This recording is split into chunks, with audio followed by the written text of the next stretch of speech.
two uninhabited Pacific islands. More than 5,000 miles from the UK. One will be inhabited by 14 British men, while a separate island will be home to 14 British women. When pushed to the limits of human endurance, will it be brute power or mental strength that wins the day? Who will have what it takes to stay alive? Tonight, we follow the men.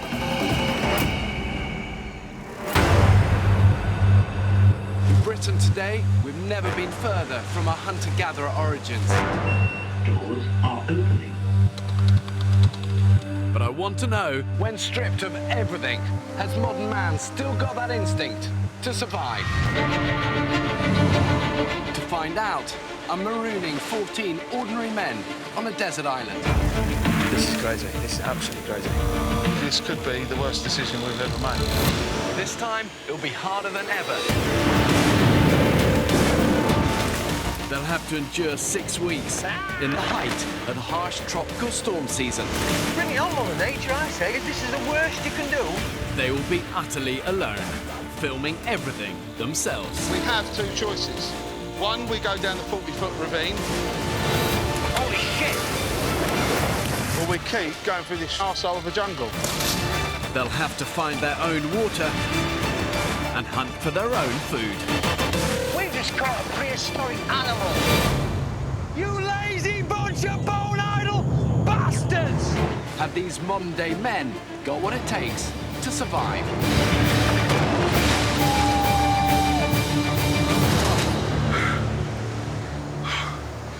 That's the hardest thing I've ever done.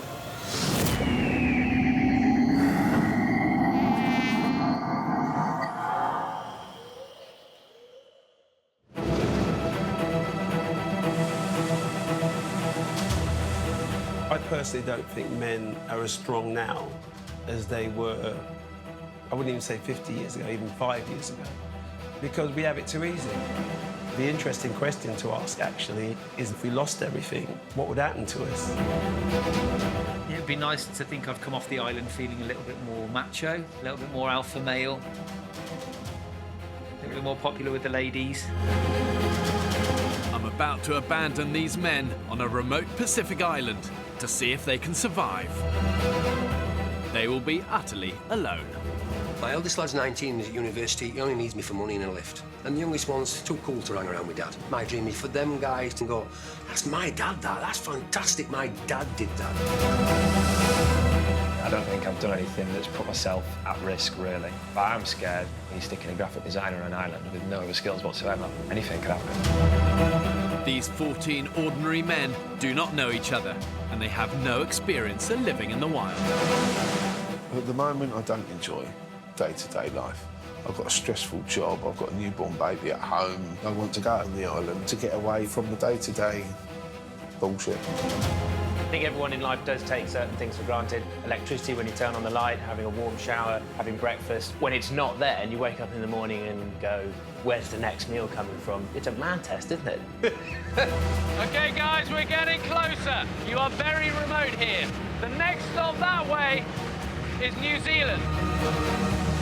What I want to find out is, has all of this cushioning that civilization has experienced over the last 50 years made us totally lose touch with that survival instinct that I believe is deep within us all? OK, guys, I need you to be my eyes for any rocks. There are loads of rocks here. It takes an extreme situation to find out what people are really made of. What you're about to embark on, it will be the toughest thing you will ever do. You can do this, all right? You can do it. The men's home for the next 6 weeks is an uninhabited island in a remote Pacific archipelago. The 11 kilometers of coastline is dominated by treacherous cliffs and rocky headlands.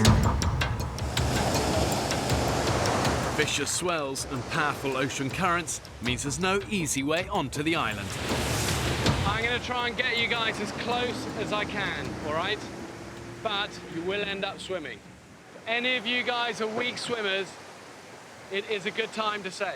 I've never swum this distance before, not even in a swimming pool, but I will get there. I will get there. Age won't stop me doing this. It's not often in one's life someone actually challenges your morals, challenges you physically, and this does. That's why I want to do it. Who can't swim confidently? Confident with unconfident, yeah? Let's go. The men must make the 75-metre swim to the island fully clothed. Help each other, help those who are weaker. Let's go, let's go. Strong undercurrents mean the men need to get to shore as quickly as possible. Get in! Go, mate. Keep going, keep going. Okay, go, get out of the water, go, go, go.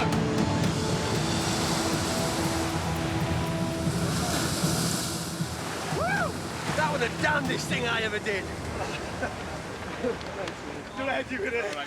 Oh, I couldn't have got much further. If that's only a taster of what we got to come, then bring it on, Mother Nature. Hey, what are you doing?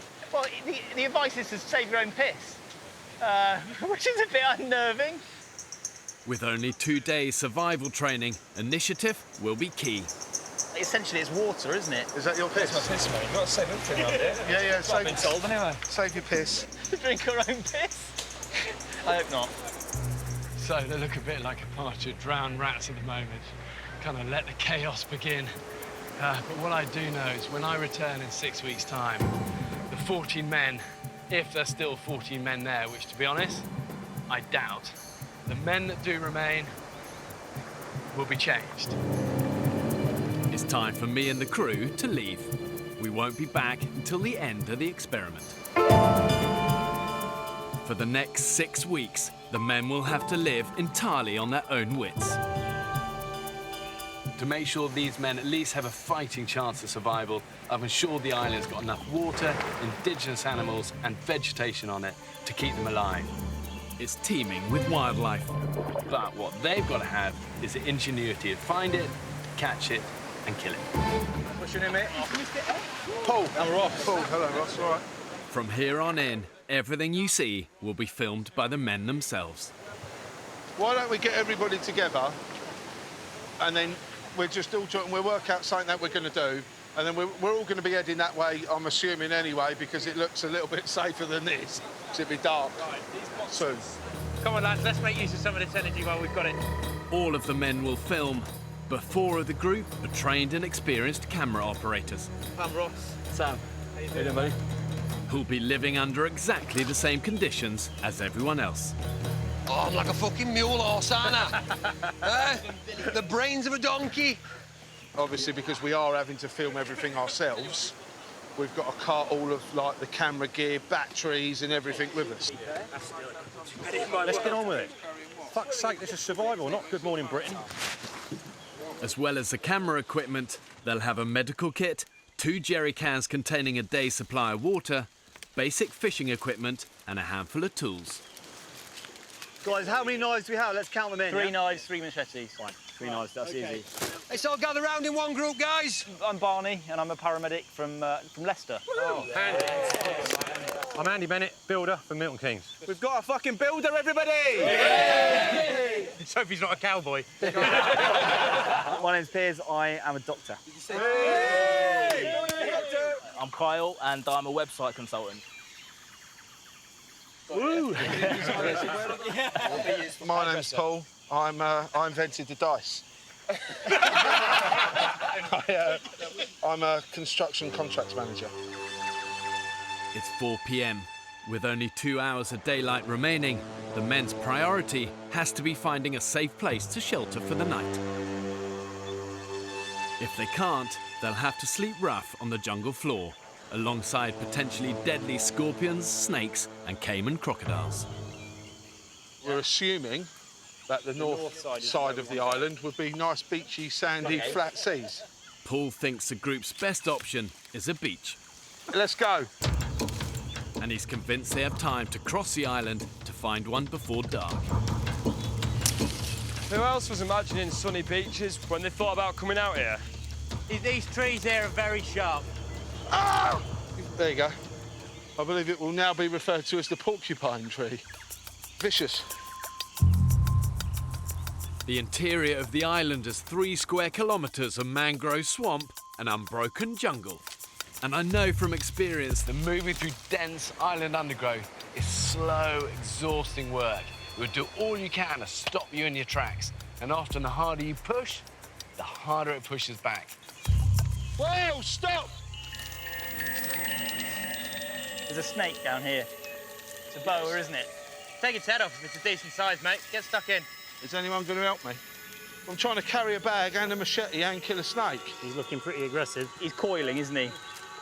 I need a long stick just to put on its head. Mind your... No, don't do that, for fuck's sake. Listen, should we just throw this case on it? No. Part of me thinks, should we just leave it? Didn't even flinch, did it? Yeah, let's keep going. And if we don't get out of this shrub, we're going to be sleeping here tonight. It ain't safe and it's not cool. with just an hour to go until nightfall, the men have covered barely 400 metres. Paul! Yes? You want to come and get a drink? The darker it's getting, the more it's getting a little bit worrying. Tap on it when you're done. Somehow I've fallen into chief navigator mode, but I'm on it. My days are very stressful. It really doesn't fucking matter. I don't give a fuck. A lot of the time I think that most people are fucking idiots. Just get that loaded out, get that loaded out. You can't build the internal walls anyway. Being called a bastard is just a friendly greeting in the building industry. Get in there and get it done. This experience might change me, hopefully for the better. It might make me be a little bit more tolerant of other people. Come on, fuckers. This is going to take us fucking hours. Yeah, it's about to get darker and darker as well. Yeah, I know, so that's why we've just got to get through it. We need to start to think, do we want to be hacking through this stuff when it's pitch black? Or at the next time we see a clearing, are we going to think about settling down for the night? I personally want to just plough on and make it. I mean, it's going to get darker in here quicker than it is on the beach. I say we plough on. This is crazy. This is absolutely crazy. I don't know what to say right now. Door 3 doors are opening. I never had the money to go travelling. I've never done anything that's been a bit sort of edgy, that's been a bit dangerous, I guess. I don't think I'm as confident as I say I am, and I think a lot of what I do can be a front. The sort of persona of alpha male to me is everything my stepdad was. I saw enough of him growing up to realise who not to be. I guess it's time to find out who I really am. Keep coming, we're only 100 metres away! I keep saying it's like the beach is 100 metres away. Sort of getting a little bit pissed off because we've been walking for about fucking miles and it's not here. Tempers are fraying. At the back, 51-year-old builder Andy is struggling to keep up. At the moment, it's like every man for himself. Fuck's sake. First, cut. We've not ever made any ground, and we are all fucked. Joe, offer Andy and help you. He's carrying a really awkward box on his own. I know it's a ball-ache kid, but you're carrying one of the fucking easiest things in the world, as heavy as it is. I know it's heavy. I'm a fuck, pal. No, I'm not. But it's easy. You want to carry this bag? It's fucked. I'll swap you now, mate, if you want. At the front, Paul pushes on, despite the group's growing dissent. Have we got lights in those cameras, Sam? Bit of infrared. How you doing, mate? Some people ain't playing ball. In what way? What do you mean? Cracking on with fuck all, you know? We could all do that, like a hero with a machete. Come on, fuck's sake. I know we all want to get on, but you've got to think of everybody else now. We're a team. You can't just be selfish, you know? Oh, there's a bit of light, look. This is amazing. I found the sea.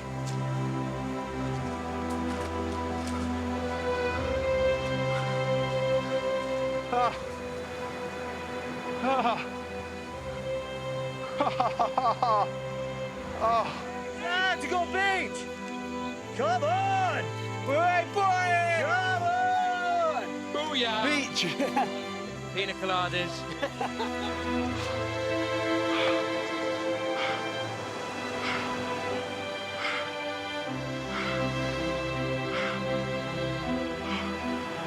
towards the hardest thing I've done.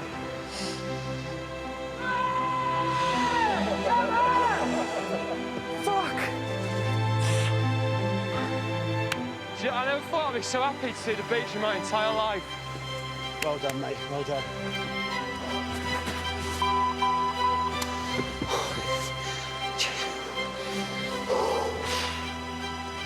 Fuck.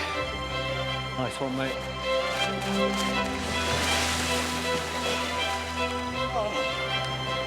Never doubted myself. Never underestimate your own abilities. The sun's just beginning to set, so we're just in time. And everyone is on such a high right now. That's a whale! That's a whale! Wow. Wow, wow, wow, wow, wow. I'm stood here watching the sunset, and there's whales swimming past us. Pretty cool. Don't get that often, do you?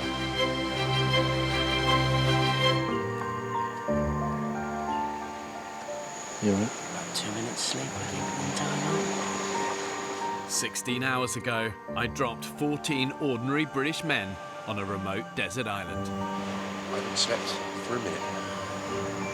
Not 1 minute. They have spent their first night on the beach with no shelter. Is that really shit? Oh, what have we done? You ever get that realisation you've done something you didn't quite think all the way through? At one point, I was shitting it, we're going to get washed away. I was like, Did it get that close? I mean, what, you can see the line, mate. You can see the line. The line's what? 3 foot away from where we were. Look at that of rubbish on this beach. Has anyone found a left shoe? Yeah, but these, I'm not too sure if I'm going to go for these. What? Oh, you! Bit last season. Hey, lads, look. Found it. Pink pair. These are bloody comfortable. Look at these bad boys. This is the male version.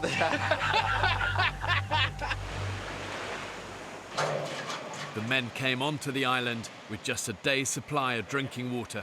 Mouthfuls. But after yesterday's arduous trek in 34-degree heat, it's all but gone. Tropical storm season, really, there shouldn't be any shortage of water on the island. And obviously rain itself is drinkable without purification. But once it hits the ground, it becomes contaminated.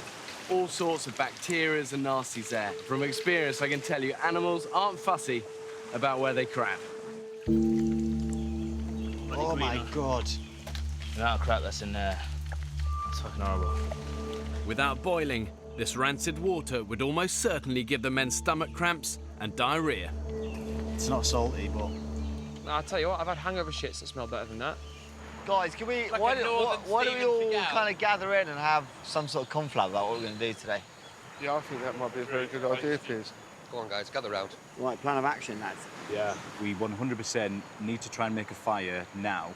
If we don't make a fire and something to boil new water, we're going to be in bad shape by tomorrow morning. Food is becoming a priority very quickly for a lot of people. We're going to have to get something substantial to eat fairly soon. Right, meeting adjourned. Shall we dance, sir? Matey, let's go. The men decide to split up. Having eaten nothing since they arrived, the majority of the group head off to look for food, while engineer Dan and builder Andy take on the fire lighting. It's quite a lot of pressure to get this fire going. You're down? I'm up, yeah. Right. To me. Awesome. That is not an ideal start, is it? That did 1 stroke. Oh, lads. I shot my load.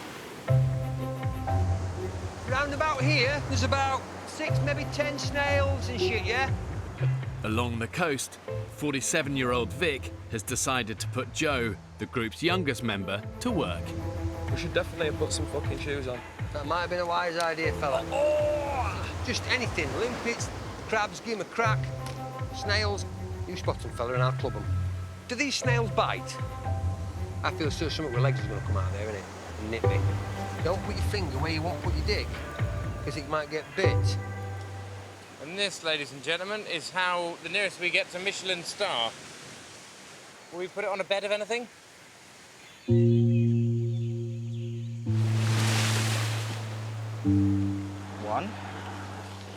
A morning's hard graft provides nothing more than a handful of limpets.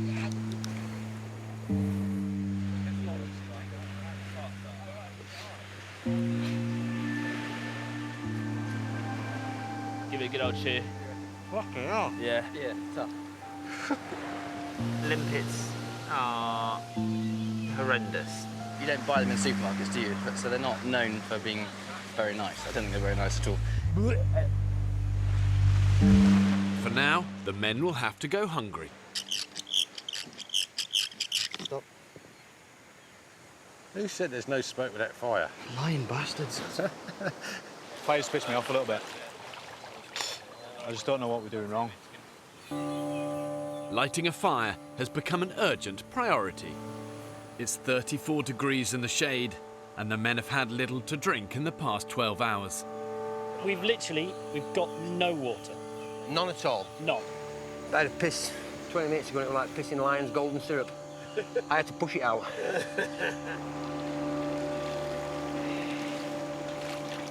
That is not viscous and clear. No, it's definitely not. The men are starting to show the telltale signs of serious dehydration. Thirsty. Really bloody thirsty.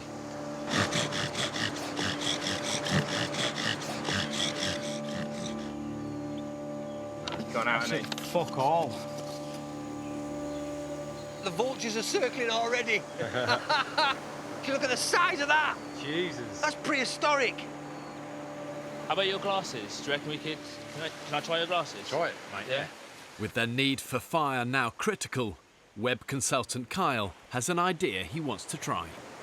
We've got Andy's glasses. Just basically using the sun to focus that in one point is giving us quite a lot of heat.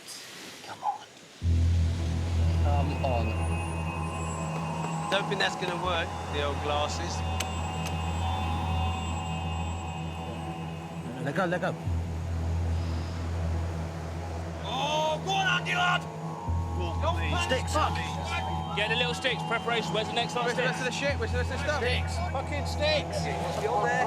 Get up there, get up there. And again, this way, right side, fellas. No, right, right, put it up, mate. Breathe it. Go on, Andy. Go on, son. Blow hard. Blow hard, he'll go. Come on. Andy, big blows. That's it. Come on, it's nearly there. Keep going. Keep going, keep going, keep going. You got it, you got it, you got it. You got it, you got it, you got it!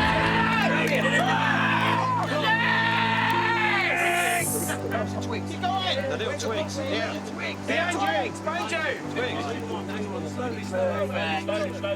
Yeah! Bingo. Well done, you two. It was Kyle that started it. Good. Of course it was.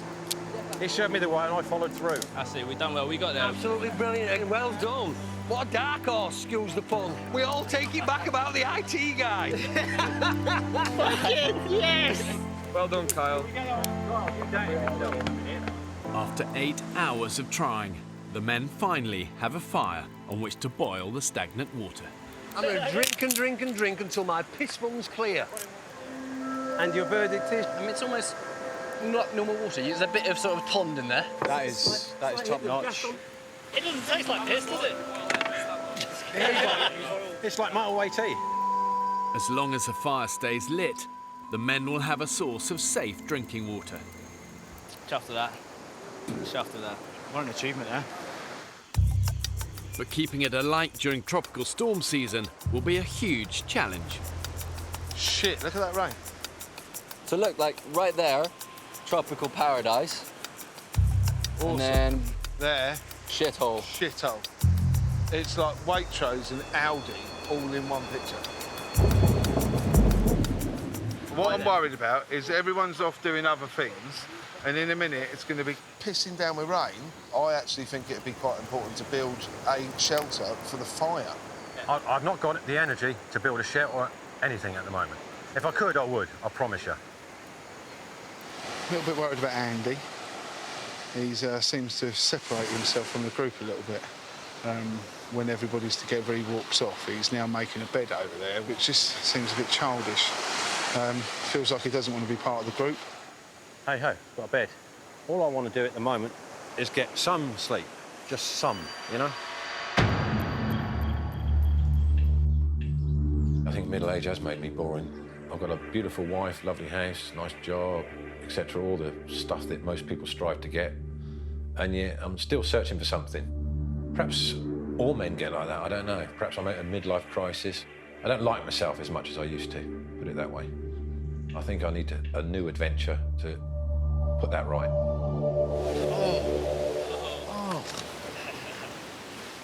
Oh.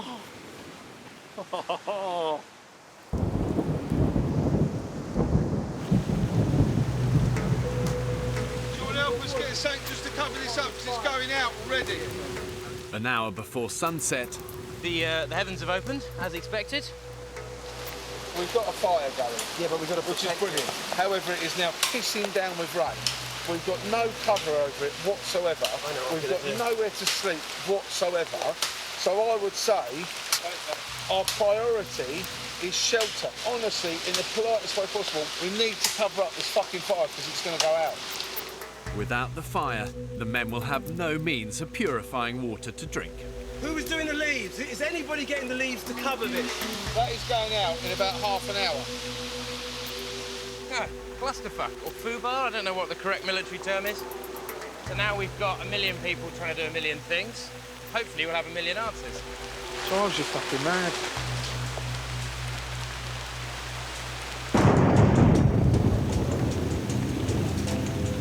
This rain is absolutely unbelievable. You don't ever see rain like this in the UK.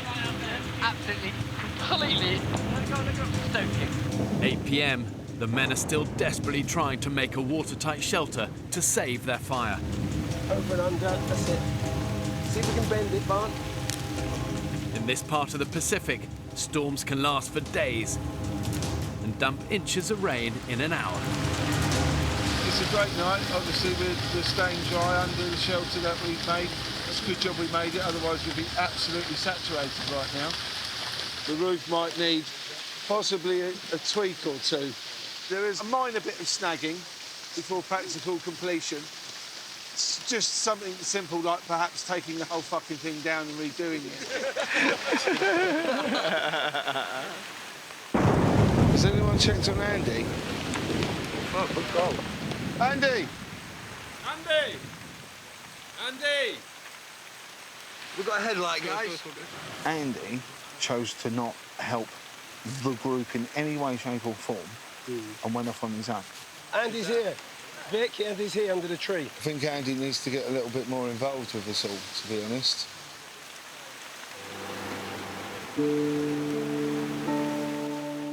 It absolutely pissed down last night.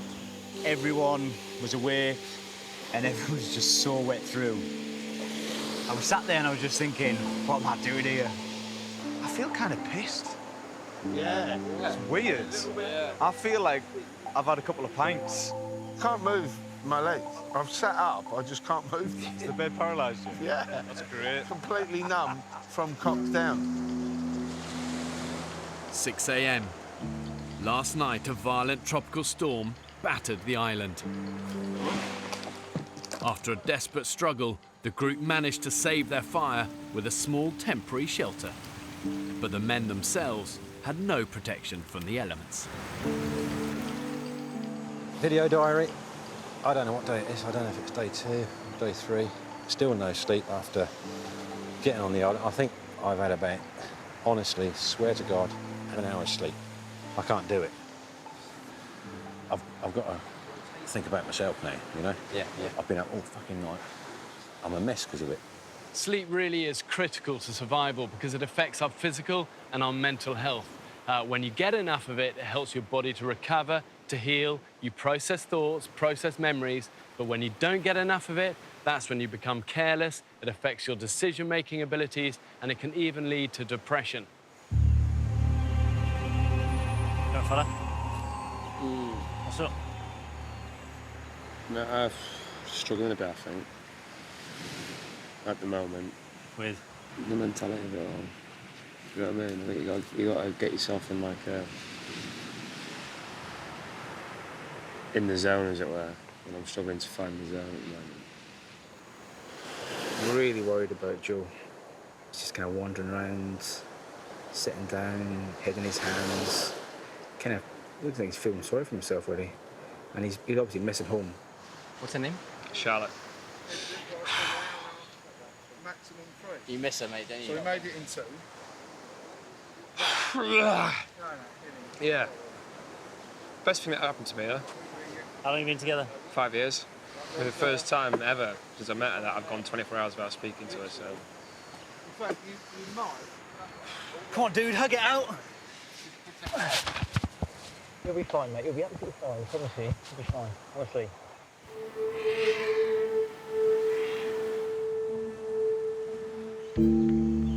If I don't have a good night's sleep fairly soon, I'm going to end up throttling someone inadvertently. I'm not joking, I'll lose my rag. I want a bed to sleep in that I'm not going to get soaking wet. The group are relying on their 2 builders, Andy and Paul, to construct a new watertight shelter. But both have a very different idea about where to put it. We need to pick a location to build this shelter on. Correct. We have 2 potential locations. Andy, is your place on the beach? Yeah.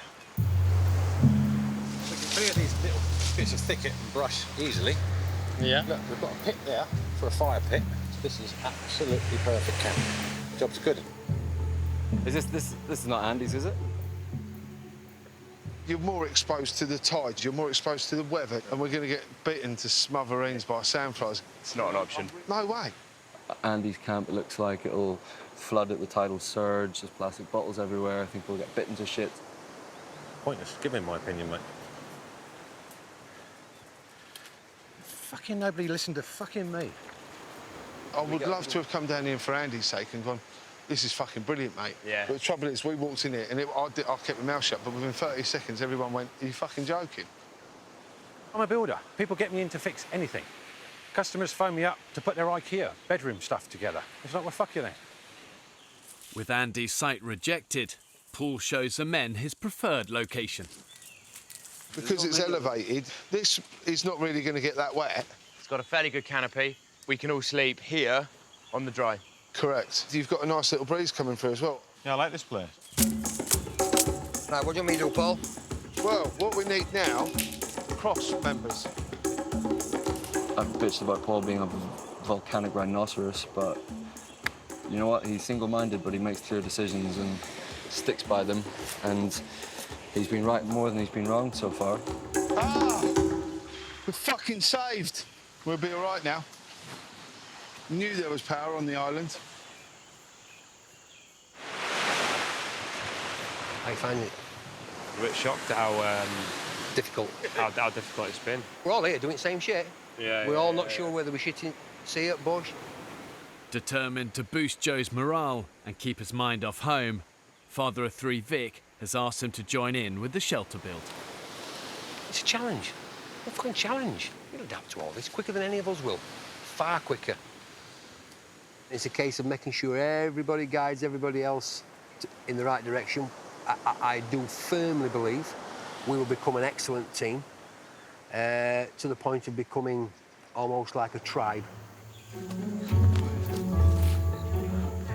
Let me just say, building camp at the top of a steep hill in the middle of rainy season is the stupidest idea ever had.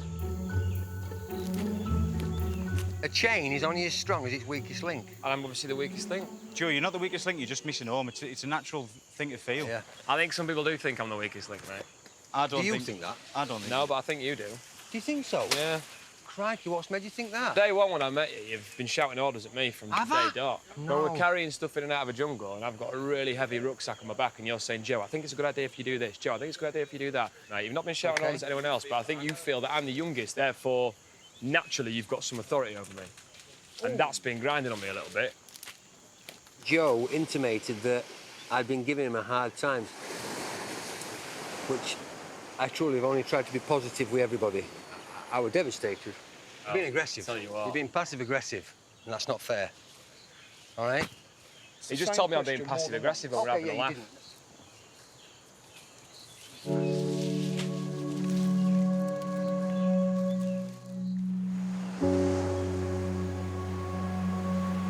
However bad your situation is, you can't wallow in negativity. You know, survival is about dogged determination, learning from your failures, and never giving up. And Churchill once said a great quote. He said, if you're going through hell, keep going. My balls are doing the backstroke in a bucket of sand. I'm hungry, I'm tired. And all that's going through my head is, I don't self-harm at home, so why the hell am I self-harming out here? 6 a.m. I've never been in an environment where last night you hear a thunderstorm and it's now daylight and it's still thundering and it's still raining. Overnight, torrential rain has once again battered the island. The men have managed to protect the fire, but their spirits are low. It is a bit mind-boggling that you can have this much rain for so long, it just keeps coming. Yesterday, the men started work on a new shelter. But only half built, it was no match for the elements. I massively underestimated this place, massively. I'm soaked to the skin and have been for as long as I can remember. Last night, when I got my first hunger rumble, food's playing on my mind a lot more. It's hard. This is apocalyptic weather. It's going to threaten to wash us out of this camp. For the third night in a row, the men have barely slept. The positive? It's daytime. I can see how crap it is. Here in the tropics, when it rains, it's not just nice British drizzle. It's torrential. We can hardly hold a conversation. You've got to spend so much time and energy trying to keep your fire alight when you could be out there fishing or hunting or making shelters. However strong and determined, after a while, it saps you. You know, it saps your spirit in the same way it saps a life out of a fire. I cannot face another day on here. Honestly, I can't. I'm at the stage of almost a breakdown, to be totally honest. You just can't imagine how tough it is. Unbelievable. the island's youngest member, Joe, says he's had enough. 4 weeks, I knew would be a push for me. 6 weeks, I didn't think I'd ever make. The pain that I'm going to go through here, leaving the loved ones at home, Charlotte, all the rest of it. Then why did you sign up? I don't know.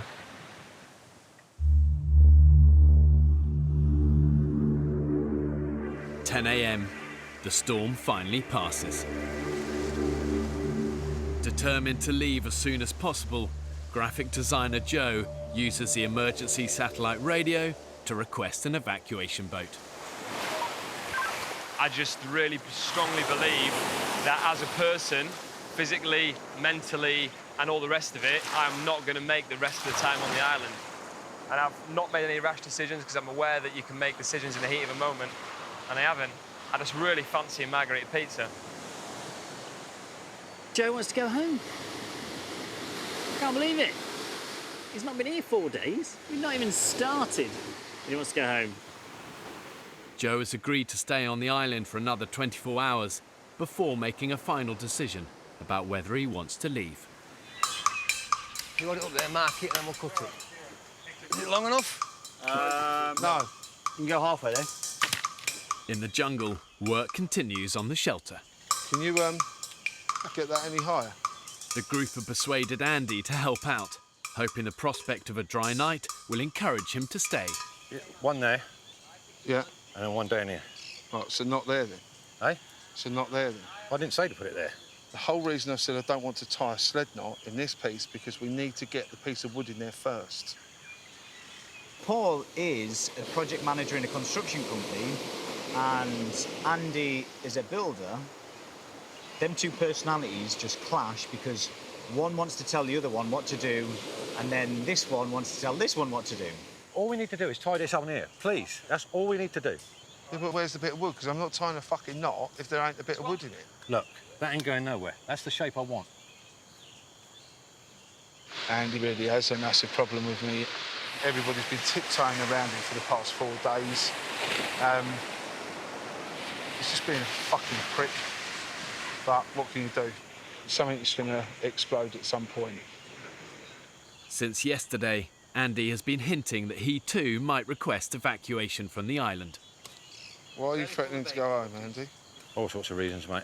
Come on, spit us out. No, I don't need to. Why are you so aggressive? I'm asking you a civil question. Yeah, you've asked me it 3 times. The first time should have been enough, then the second time, now you're asking a fourth they were different time. questions. And then you're calling me aggressive because I don't want to answer a question that you've asked 4 times. I haven't asked it 4 times. You have. I said, why do you want to go home? You went, because I do. I went, well, give us a reason. You went, I'm not going to give you a reason. Exactly. I said, so tell then us you one, asked again, there must be a reason. and then you asked again. I didn't ask again, Andy. You did. What is the fucking matter with you? Nothing the matter with me, son. At all. Do we wedge that there and then prop it up? Whatever Andy wants to do. I've had enough. Hang on. They need your expertise. I said, stop asking me, and he carried on asking me. Fucking unbelievable. With the camp's 2 builders walking off the job, construction of the shelter grinds to a halt.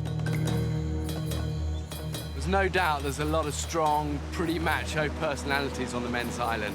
And yeah, they're all trying to find their place in that pecking order. But the danger when you get these high-pressure situations like this is that the alpha males start to compete instead of cooperate. And then the danger is it blows a whole group apart. I'm used to being in control. I'm used to being organised, everything running efficiently. It's what I do. That ignorant twat wants to do it his way, and he hasn't got a fucking clue. It makes your head, it's like it wants to implode. Seriously, my will is a punch to the throat. He's down, gone, finished. It's over with. I walk away. Happy days. I can't do that here. Bang, done. Fat cunt. You know what I mean?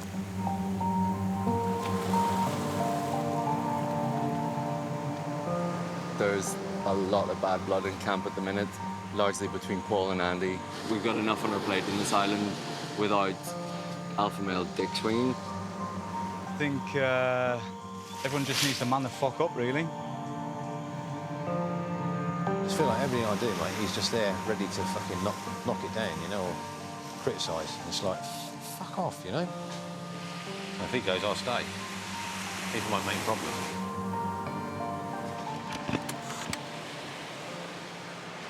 So, I overheard a conversation with Andy. His exact words were, if Paul leaves, that'd be good, because then I will stay.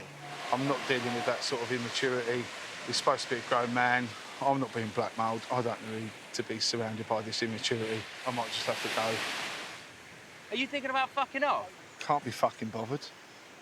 Mate, you can't go, mate. You literally can't go. Do you think that you would regret it later on? You will regret it. I think I won't. Just suck it up, mate. Lift up your skirt. Wash the sand out of your vagina, mate. In a disastrous turn of events, 3 men, including the island's 2 builders, are now threatening to walk. Andy, Paul, and Joe all want to leave this island. I'm amazed that they've come this far and want to give up so early.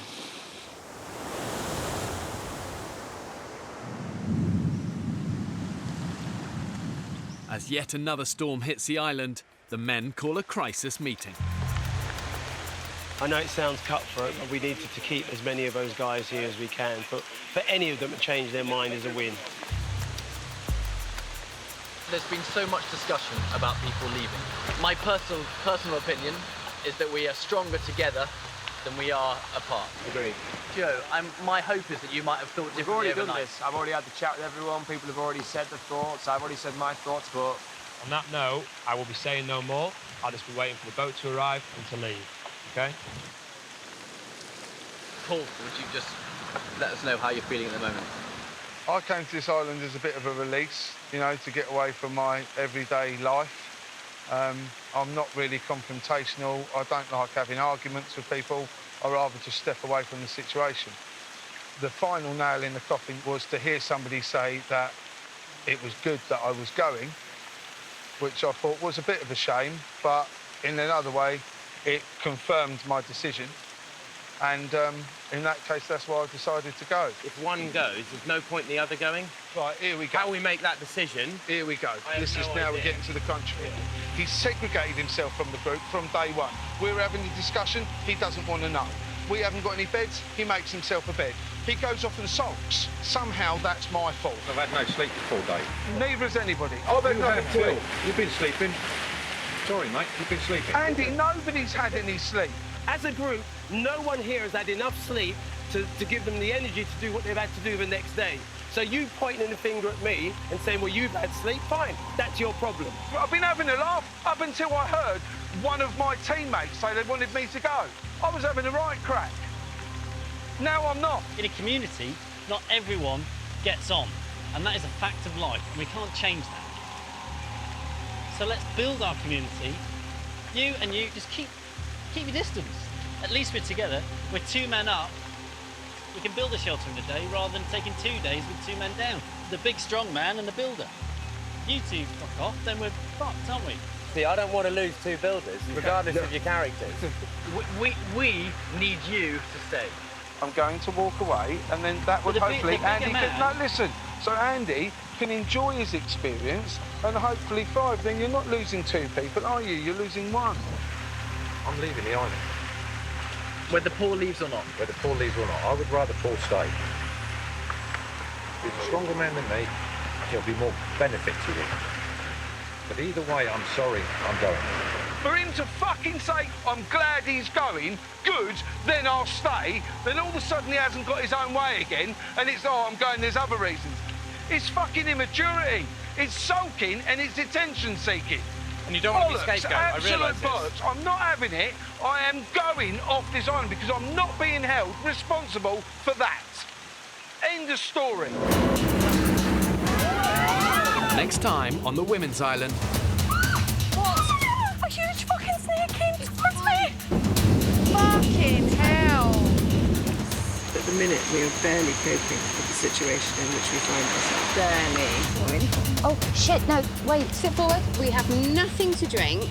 We don't know where we are.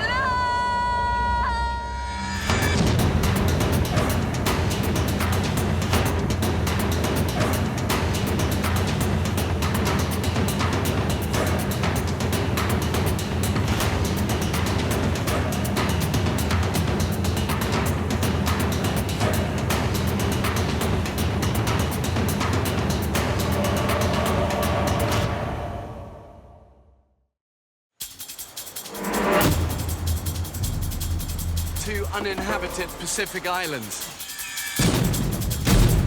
More than 5,000 miles from the UK. One will be inhabited by 14 British men, while a separate island will be home to 14 British women. For 6 weeks, they'll be utterly alone, with only the clothes they stand up in and a handful of basic tools, filming everything themselves. When pushed to the limits of human endurance, will it be brute power? Big shit, big fella! Ooh, snap it! Or mental strength that wins the day? They're too cute. I can't. Who will have what it takes to stay alive? Tonight we follow the men's island.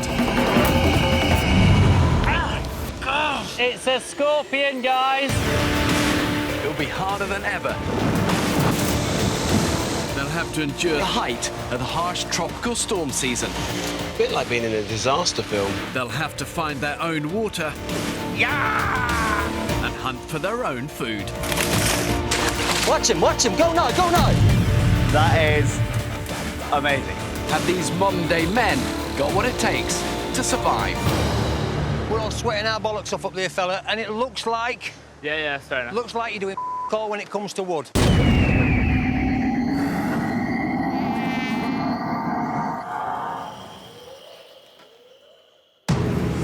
2 weeks ago, 14 British men were cast away on this remote Pacific island.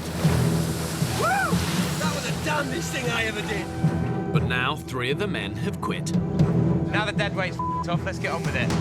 And the island has taken its toll on the 11 that remain. I've never been so terrified in my life. You finally see why? Having barely found anything substantial to eat, they're now on the brink of starvation. We ain't conquered jack shit. Nothing.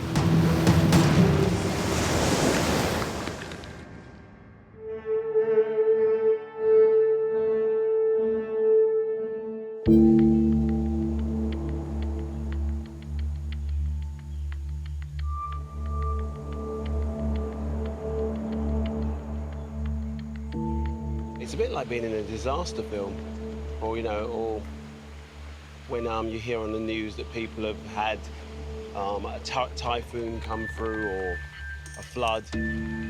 There's no water, there's no electricity, there's no food supply. Sometimes out here can feel like you've been hit by a major disaster.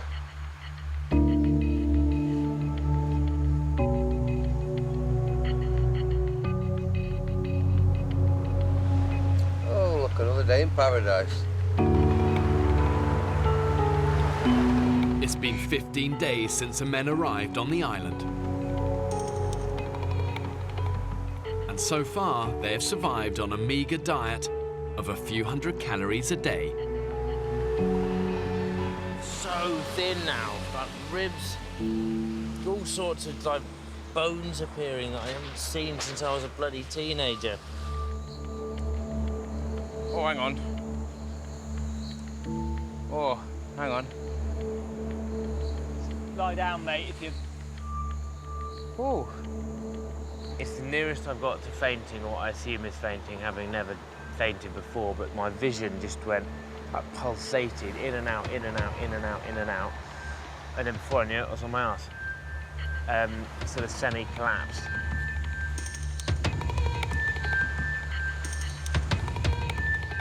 We're surviving off limpets and like the odd one fish. It's not going to sustain us for the next God however weeks. And I think another week of this, we'll be struggling massively just to even get up in the morning. We need to find a solid source of food, or, you know, we could be facing meltdown. We're out of food. The bottom line is we don't have any food other than limpets. We're getting weaker and weaker. I certainly feel like I'm getting weaker and weaker. So my priority is how I feel about it personally is food. I think the majority of our resources should be to getting us good fish today. Let's go. We are going to find lunch.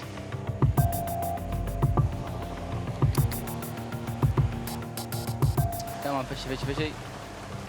In a survival situation, you always face one huge dilemma, and that is if you want to eat, you gotta hunt. Hunting burns your energy, and there's no guarantee you're actually gonna catch anything at the end of it. Any glimmers yet, Vic? Oh, I can see fish. Can you? Bastard, you. Every time you go looking for food, you're gambling. You're gambling with your energy reserves. You know, Paige, you seem a bit lacking in enthusiasm. Oh, so... I was dead on my feet. Absolutely dead on my feet. I feel just completely gone.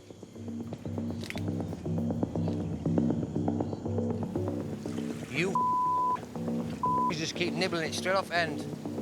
The luck of the gods is not with us today. Everyone's getting tired. Everyone's hungry. Everyone's sick of bacon bit limpets.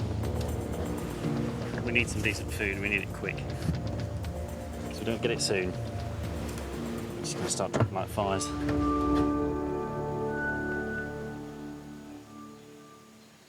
Despite the group's desperation, one man refuses to be beaten. Let's all push it to the edge. I feel fine. Another day at the office.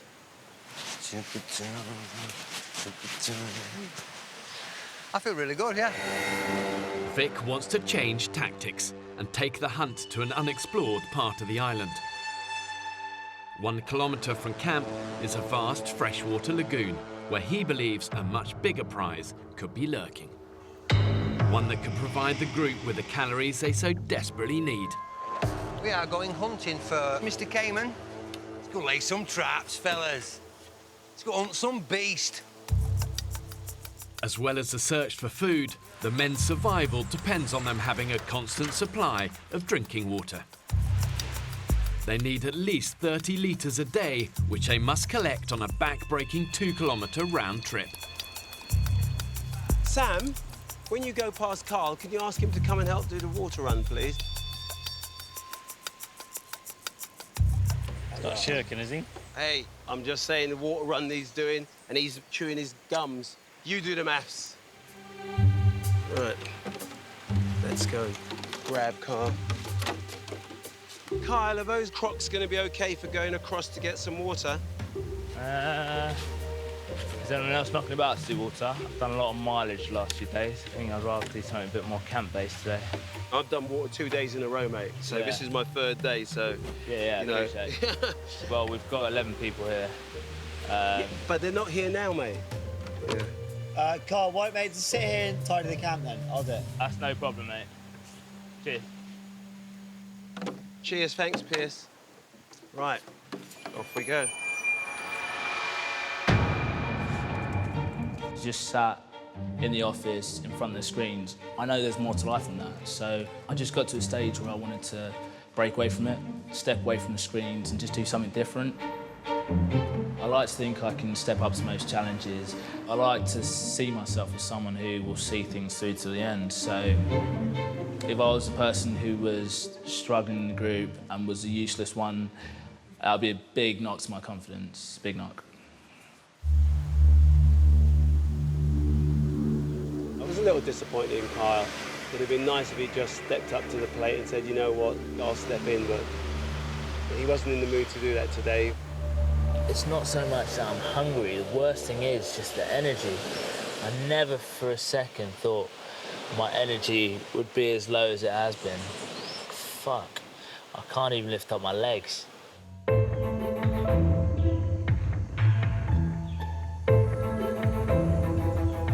Now keep an eye out for Mr. Fucking Gator. See him and I'll scream. Yes. How big did they say they get? Fuck's not gonna eat these. 6 foot the caiman and 6 meters the alligator. Oh, these are alligators? Yeah. Fuck it. I don't know where Vic gets his energy, but I need half of that energy. Because Vic has got energy all the way through the day. If I could take anything away from this island, I would like to be a little bit more like Vic Fellows. See, like that? That is actual shit. What the fuck is this, Jurassic Park? That's not shit. That's shit. That's not shit, fella. That's What is it? That's mud out of there. Do you know what it is? I'm sure there's a T-Rex here. Oh, fuck, that's great. What do you do? If you see something snapping at your feet, what are you going to do? You're going to just machete it? Worst case scenario, if we can't pin him, what have you, I'm fighting for my life. It's having it, isn't it? Yeah. As best as a facilities manager can do.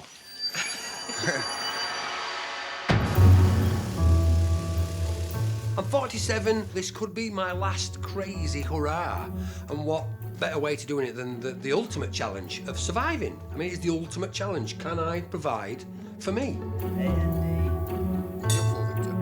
Yes, I am very excited. It's Boy Scout shit, innit? We're all over it. We get knives and spears and stuff, maybe even a bow and arrow to make. I mean, how good does it get? Excited is an understatement. Yes, sometimes I have to put a lid on it to not let it get like, boom, shit! It's that kind of excitement, yeah. So just keep quiet, guy, because if there is a croc, we'll see it. Where do caimans live? I don't know. I presume they lived in the water. I thought they lived up trees. Do caimans live in holes? I reckon caimans live in holes. Dear. Well, I'm making that up, but... It sounds good, though. If it gets up to my bollocks, I'm coming out. Crocodiles are ambush predators. They hunt their prey in shallow waters and are masters of the stealth attack. With razor-sharp teeth and a bite that's 3 times more powerful than a lion. Sam. That is a caiman. Look, he's up. Fuck, he's a biggie. That there is our baby. That is dinner, yeah. That is our dinner. Would it be worth swimming in? Not for me. I'm not swimming in that. Not a chance.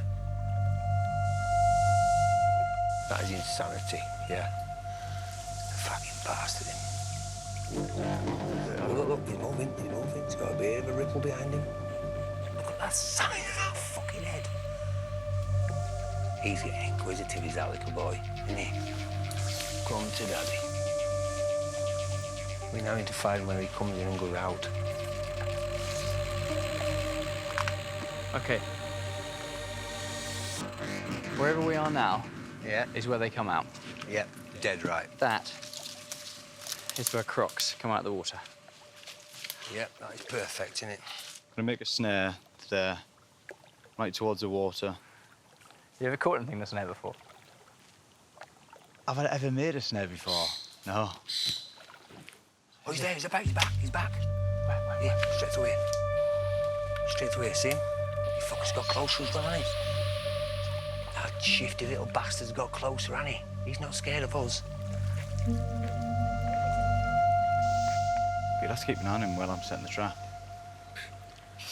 That's why I keep looking past you. He keeps dropping and doesn't he? The bugger him. The men have had just 2 days survival training, where they learnt how to set basic traps. But the reality of catching a crocodile that can measure up to 13 feet is a different matter entirely. This is proper Boy Scout shit, this, isn't it? He's going to test it. I'll test it. Yeah? Oh, dinner is served. Eh? That's not bad, is it? That's all right, that, fellas. Oh. That's the one. Let's go. Let's bust a move. Back to base, yeah? Back to base. Late afternoon. 58-year-old Phil is returning from the water run with the help from Dr. Pierce. Watch your step. Yeah. It's a good thing we didn't carry with a jerry can up and down these rocks. And home. While Kyle continues to rest on the beach. There's a feeling amongst camp that he's not contributing as much as he should be. It's just I feel like I've just been trying to deal with the fire and do the water. And Kyle's been kind of doing the feet manicuring bit. It's a little bit like anything in life, you know, you can have a rest, but do the work first. It's been almost 2 weeks since Kyle ensured the group's survival by starting a fire with his glasses. Now, when Kyle first got in here, he cracked the fire. It was absolutely brilliant. Since then, man's not got a day's graft in him. Not a freaking day's graft in him. I get the distinct impression, Vic, that you're getting a bit miffed. I'm just getting miffed for anybody that springs into my mind that's not sweating as hard as me. Pull your thumb out your ass, you lazy bastard.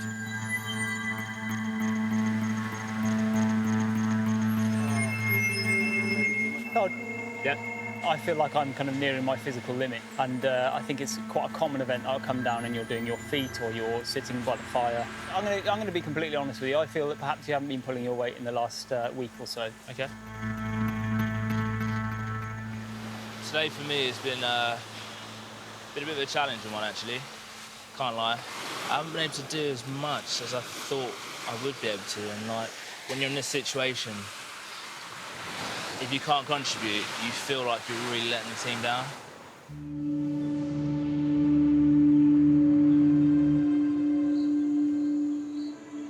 Despite the men's best efforts, it's yet another day with empty stomachs. Bloody hell. Boys, there's no meat on you. You need a bit of cake. Hey, look, you can see Pierce's heart beating through his rib. Look. Fucking hell. Being hungry, it really does affect your mental and your physical state. Every step is hard when you're hungry. There would be a stage where soon our bodies give up on us. And we're not far from that.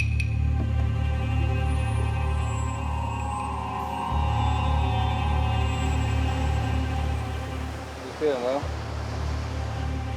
Exhausted. After over 2 weeks of near starvation, the men's situation is becoming critical. We're going Tiger Lily.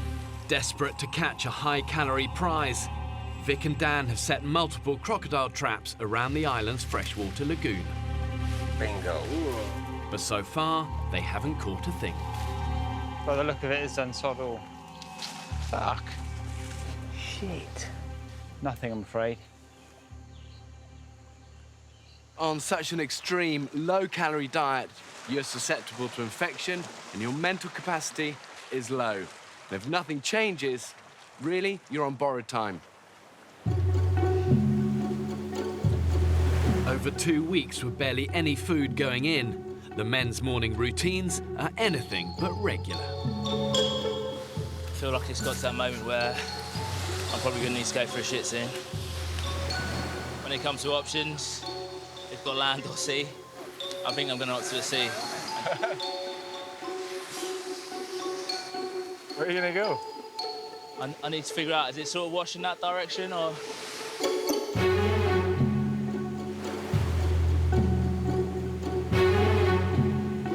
He's going for it. Carl's taking a dump in the sea. Good man. Yeah, the most beautiful spot in the world to take a dump in. Have you joined the poo crew?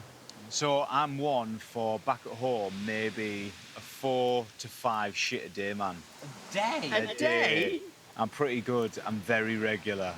And I haven't shat until 6:30 this morning, and now I feel enlightened. God. I'm now part of the pool crew. But 28-year-old Piers, the group's doctor, isn't having as much success. How's your Oh, the bowels. bowels? Yeah. Any movement yet? Being stubborn. Wow. No poo for 15 days. It'll come.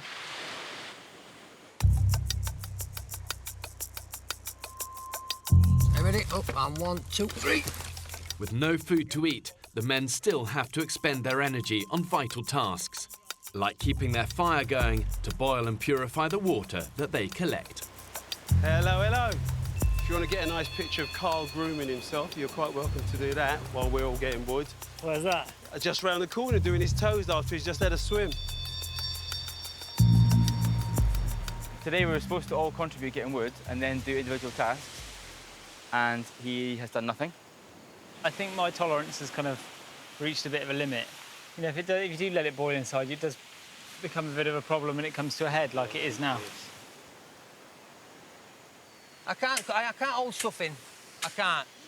But listen, when everybody, and it ain't just me, when lots of people bits and chaff and nobody seems to want to confront it, I think, come on, boys, we're teammates. Fuck it. Where is he? Up there, sat on his arse.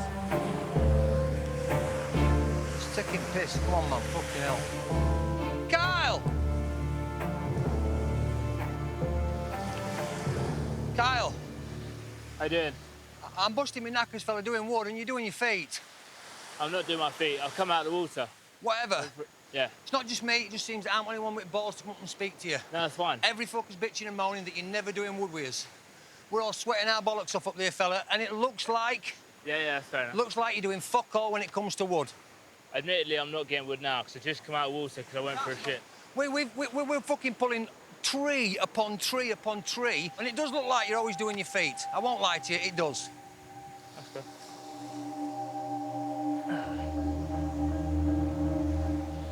It was almost like a bit of a cheap shot from Vic. He's clearly got stuff which has been bubbling under the surface. I felt like I haven't fitted in with the group, and you know, I've done stuff to try and change that. But sometimes it's just the group dynamics aren't for everyone. People are starting to fray around the edges. Some of them are fraying, some of them are coming away at the seams. We seriously need to find a sustainable source of food. As the men continue to physically decline, the group is becoming fractured. And if members of the group are perceived not to be pulling their weight, they can easily become alienated. And then if those rifts aren't healed, it becomes a downward spiral of conflict that ultimately could destroy the men's community.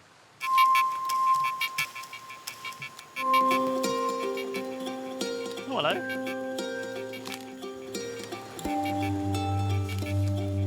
There's a net here. A net? Yeah. Oh, yeah. Mate, this could be big. This could make a big difference to us. Game changer. Could be. Fellas! Look what I found! We've got ourselves a gill net! Woo! Fucking brilliant. It's pretty fucking big! Get in there, baby! Nice one, Stick of the Will. dog. Brilliant. Let's get ourselves some tea. If we get this net in the water, then we have our best hope yet of catching fish. For thousands of years, fishermen have been perfecting the art of setting their fishing nets. If you get it right, you unlock the ocean's larder. If you get it wrong, and all they'll be doing is wasting their precious time and precious energy. Two resources that they can't afford to waste. Net's out. Exciting times. We're looking up. Yeah. Feel quite positive. I think it will catch fish. I think it might even catch fish by the snipe.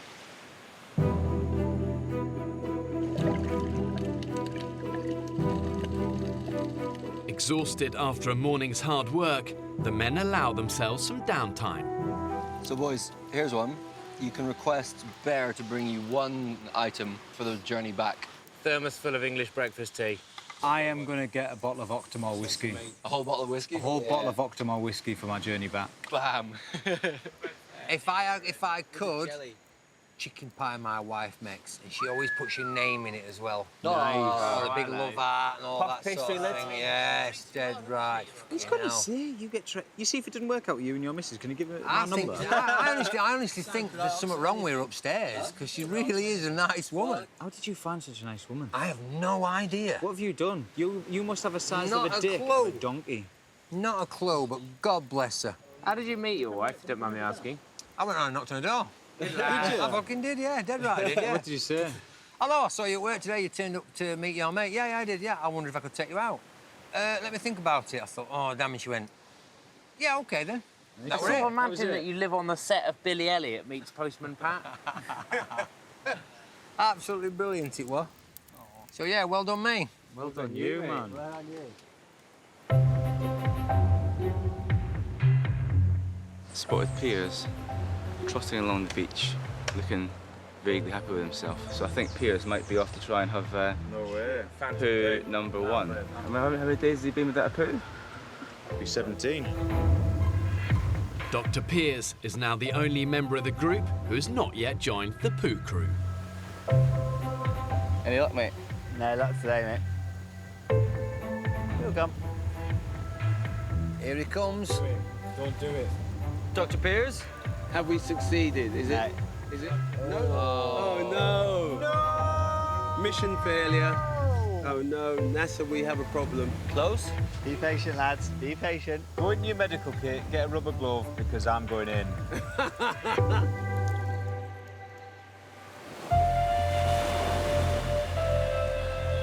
fun, boys. Cheers, We'll do our best. Mid-afternoon.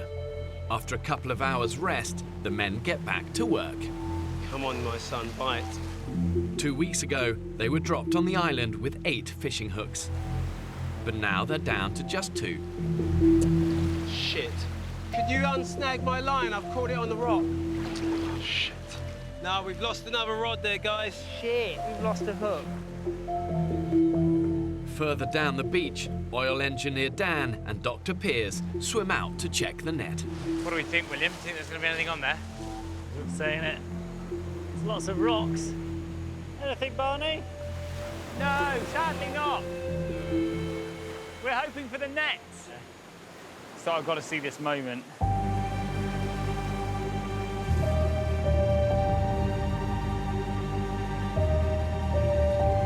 Doesn't look like a trawl.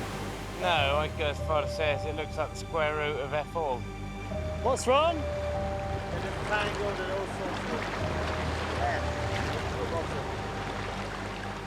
It looks like we'll be going hungry for dinner. The nets are empty, is that right? Shit. What's happening, fella? This is what we've caught. Caught a load of coral. Fuck. The razor-sharp coral has destroyed the men's net. No fish at all. Shit! We really are up Shit's Creek, aren't we? With no nets, with one fishing hook. The situation just went from bad to much, much worse. What do you think, Phil? That's disastrous. That's no food for anyone. and no means to get food. Shit, we've got one hook left. We're fucked. So we've got one hook to fish for a month. It's pretty depressing, yeah. More than one. No joy with nets. Fuck, are we going to be depleted or what? Disaster. We're down to our last fishing hook. So the onset of starvation looks upon us.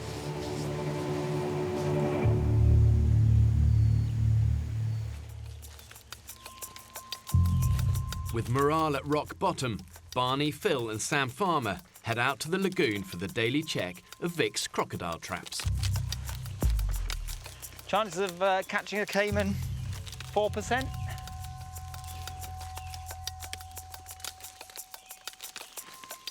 The caiman's definitely been here. How do you know that? Because the trap is destroyed. Gosh, look at that. It's almost certainly been triggered by a caiman. The bait's gone, the trigger's occurred, and it looks like there's been a bit of a struggle, and the rope is firmly in the water. Well, that is incredibly encouraging in one sense. Very. Is there any chance that the caiman could still be on the end? There is a chance. OK. Fuck, he is. Is he? Shit. I think he's under here, isn't he? Is that his way. back? No way. Is this his back here? Come here. We need to be a bit careful about this. I can see scales on the back of that rope. I can see there are crocodile or caiman-like scales just underneath the water.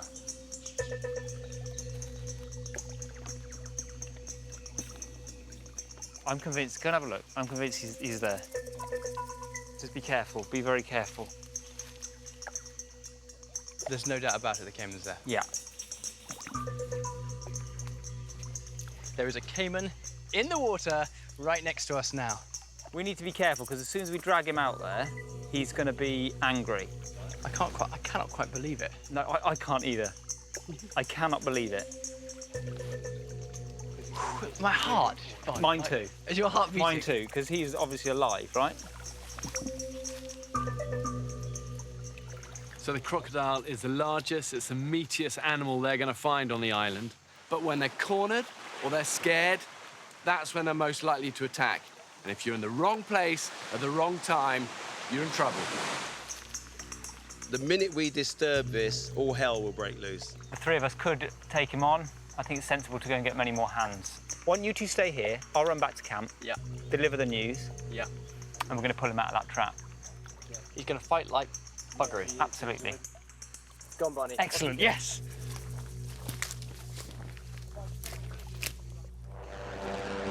Crocodiles can remain submerged for hours before surfacing. And as the lagoon is their ideal habitat, it's certain to be populated by more than just one. There's definitely an alligator moving this way. It's a little bit weird looking at one that could get you right here. And another one that's heading towards you. It's almost like where the bait. Barney's looking excited. What's up, Barney? OK, come in, gather in. OK, so we're...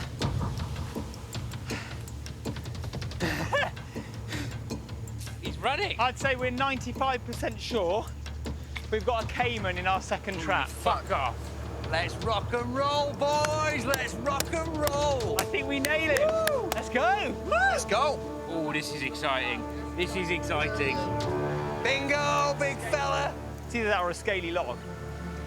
A scaly log we will eat. Despite being too exhausted to help with the group's daily tasks, the prospect of a crocodile feast has inspired Kyle to join the hunting pack. Let's do it, lads. Let's go along, I feel like Gandalf with my giant shaft.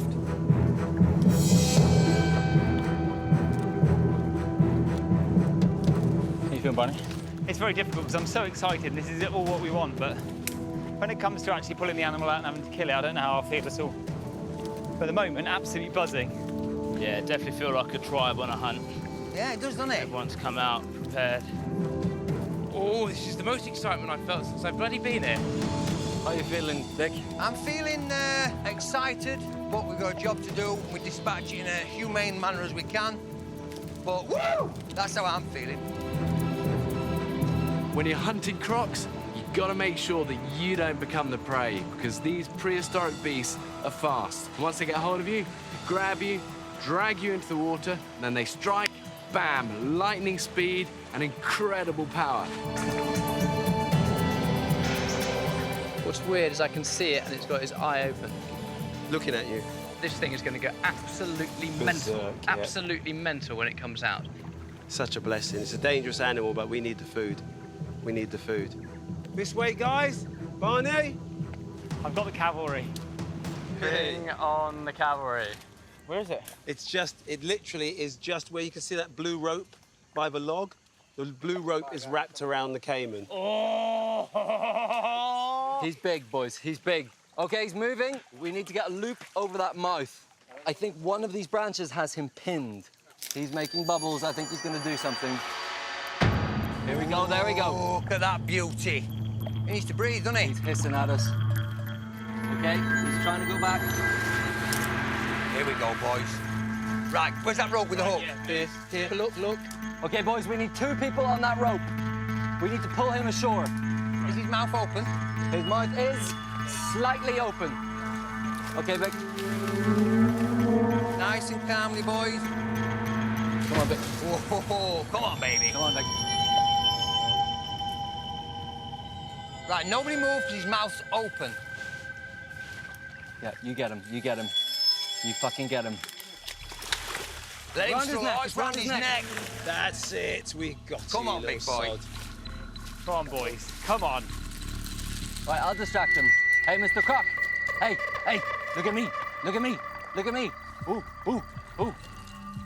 Okay, Vic, I go now. It's probably gonna roll soon. Over the teeth. Oh, the branch won't let me. One more. Mate, you've almost got it. Watch him. Go now. You're in. Here we go, puppy dog. Yes. Ah, you little watch him. Right, Sam, I'm very conscious if you stood in the water, mate. Yeah. There is another one in that lake. Yeah, get out of there. Yeah, get on the bank, Sam.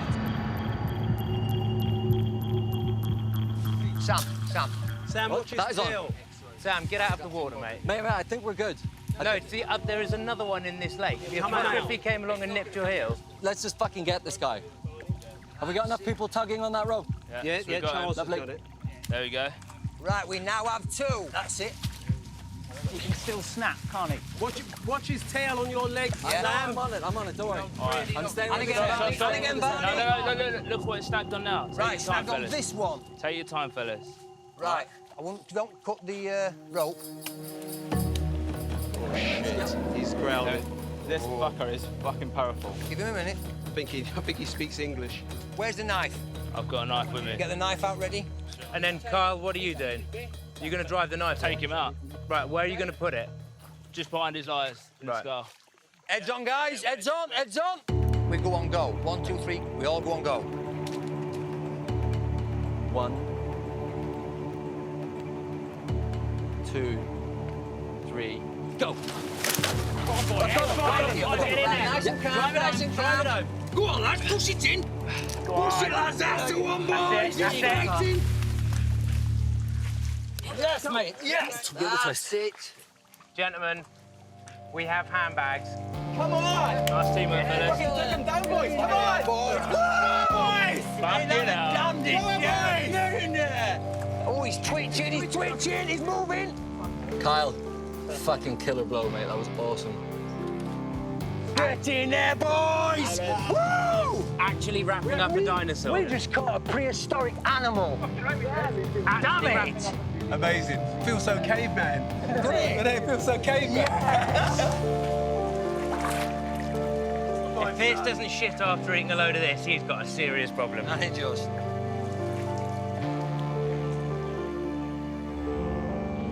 How many people in the world can say, wrestle the crocodile and kill him? We are an elite group of blokes. After 17 days without anything substantial to eat, the men have finally hit the jackpot. and dispatch one of nature's most fearsome predators. Seeing this, it does make you have respect for crocodiles. This is a big one, really big one, so I just wanted to get it done in a clean way without making a mess of it. To pull it off and grab a crocodile, this is amazing. Should we rock and roll then, boys? Yeah. 1, 2, 3, up! Kyle. Yeah. What would you be doing in your normal life right now? Back home, it'd be a bit more mundane than this. I definitely wouldn't have a croc on my shoulders. Seriously, look how much meat there is on that bad boy. Fucking awesome. Yeah. Not only have the men proved at the top of the island's food chain, but after surviving on roughly 400 or 500 calories a day, suddenly they've landed themselves a feast of just epic proportions. Just think of that fucking delicious dinner we're gonna have later, boys. News of the big catch soon spreads around the island. Come on, fellas! Oh my God! Holy shit! Oh my God! No fucking way. You are absolutely shitting me. That is absolutely enormous. That's amazing, isn't it? That is amazing. Yes. Well done, lads. Fucking hell. And roll. Get in there, boys.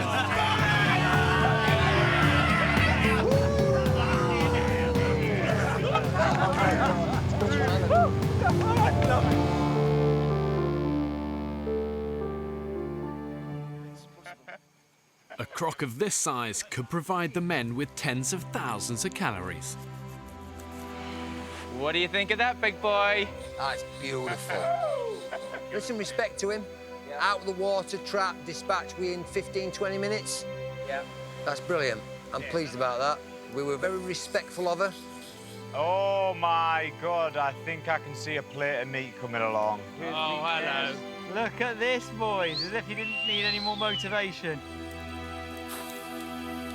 Today, I managed to catch a bloody crocodile. And my God, was it something. I'm normally at a desk or on a phone talking to clients. I don't kill crocodiles. God, look at that! More meat, get in! Unbelievable. Wow, look at that. Let the feast begin, boys. Yes. Boys get stuck in, it's like chicken. That is wonderful.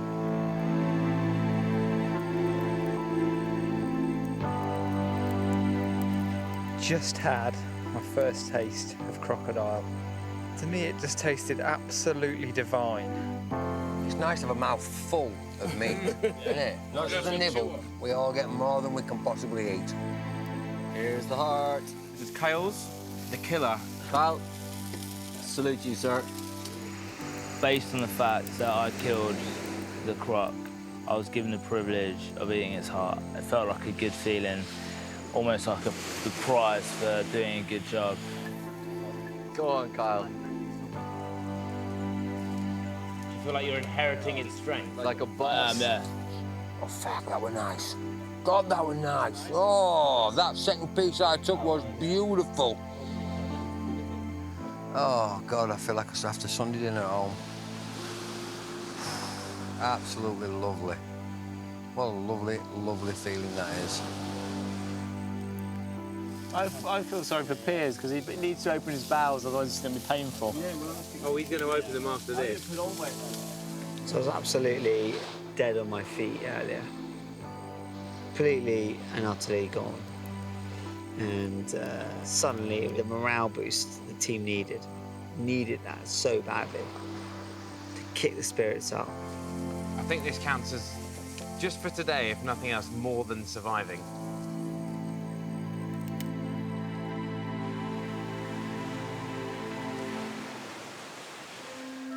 "6 a.m. Dr. Piers is feeling the benefit of last night's feast. Here you've got some big news for me. Yeah, I am the last member of the Poo Club. Last man Well done, Piers. Everyone give Piers a round of applause? Yes, Piers. Brilliant. Yes, Piers. How did it feel? It felt great, actually. Really good. I thought it was going to be really hard. I thought it was going to be like rabbit droppings stuck together. Oh, what was it like? Like a wet sausage. A wet sausage? Yeah. Oh. Dreamy. Absolutely dream. Yeah. It's that croc pushed it all down. Lads, croc's ready. With plenty of crocodile meat still left over, cameraman Ross serves up breakfast. Char grilled to smoky perfection. Oh, that's good, isn't it? I think it's better. I think it's better than yesterday.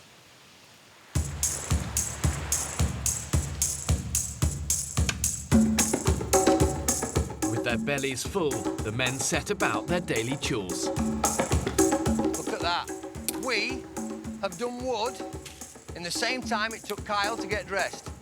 Tell me that ain't the greatest thing. Right. Team effort, boys. I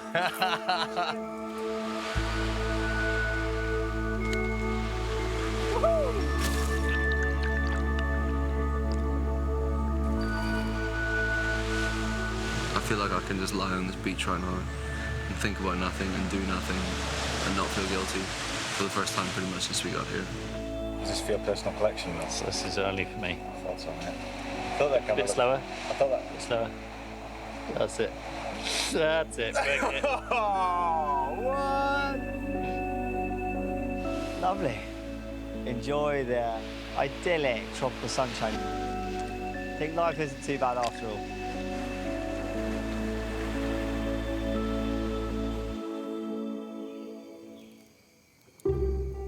For the second night in a row, the men anticipate a hearty feast of crocodile meat. Does everyone fancy the last of the croc? I would love a bit. As well as giving the group vital calories, the sudden intake of rich food appears to have solved another of the men's problems. Dan, how are your ablutions this afternoon? Oh, Danny had a trump and a follow through, didn't he?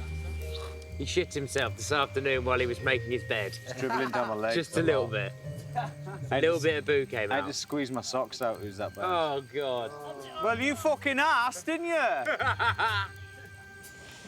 Crocodile broth this evening. It's going to be superb. Come on, boys, dig in, please. Pass it round. How is it, Vic? Oh, it's strong. I think strong is a good word. There is some distinct smell of poo about this. It smells a bit like dog shit, doesn't it? It does smell a bit suspicious, doesn't it? Yeah. Shit. Oh, crikey. Phil, what's the verdict? I've had 2 mouthfuls, and that's 2 mouthfuls too many. I can feel the squirts coming on.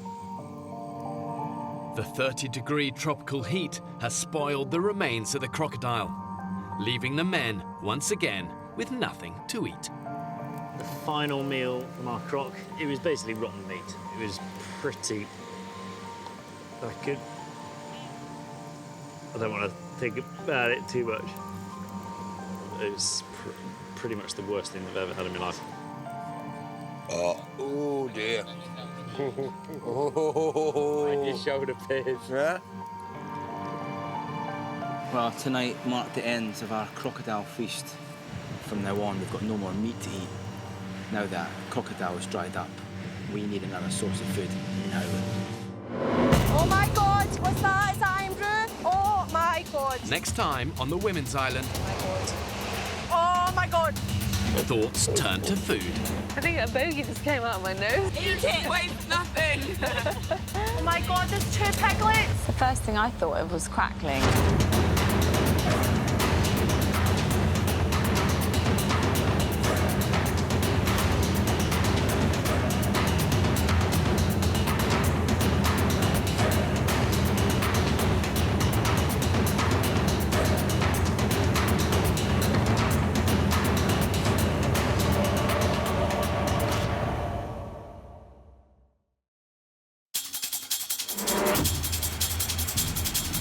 Two uninhabited Pacific islands, more than 5,000 miles from the UK. One is inhabited by 14 British men, while a separate island is home to 14 British women. For 6 weeks, they'll be utterly alone. Holy shit! With only the clothes they stand up in Yeah! and a handful of basic tools, filming everything themselves. When pushed to the limits of human endurance, will it be brute power or mental strength that wins the day? yes! Pull him, pull him, pull him, pull him, pull him! Who will have what it takes to stay alive? Tonight, we follow the women's island. Jeez, I'm so weak. Survival will be harder than ever. The search for water and the hunt for food is now a matter of life or death. Living on the island in the middle of tropical storm season. It's really hard. When pitted against the extremes of nature, have these modern-day women got what it takes to survive? Your bodies are just starting to fail. I'm right on the brink of pulling you all off the island for medical reasons. Over.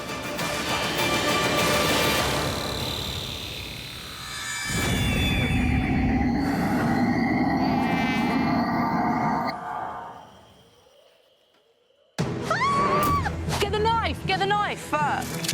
10 women remain of the 14 I dropped off on this remote Pacific island. You are not leaving this island. I don't care if I have to carry you on my fucking back. As they approach the 4-week mark, they're entering a new and potentially dangerous phase of the experiment. I just don't find starvation a sexy way to get skinny. Without enough food and water, their bodies could be in serious danger of shutting down. I think it's about time that we get out there and get a bit brutal. Yesterday, the women finally managed to trap their first big prey. Yeah, it's massive. And ate their biggest meal yet. Anybody watches this and judges any of the girls here for what they've done today, they can fuck off. It's day 26.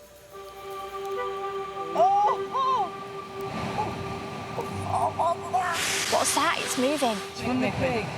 I knew there was things here. I tried to pull it into your skin. Don't worry about it. Let me just get it out.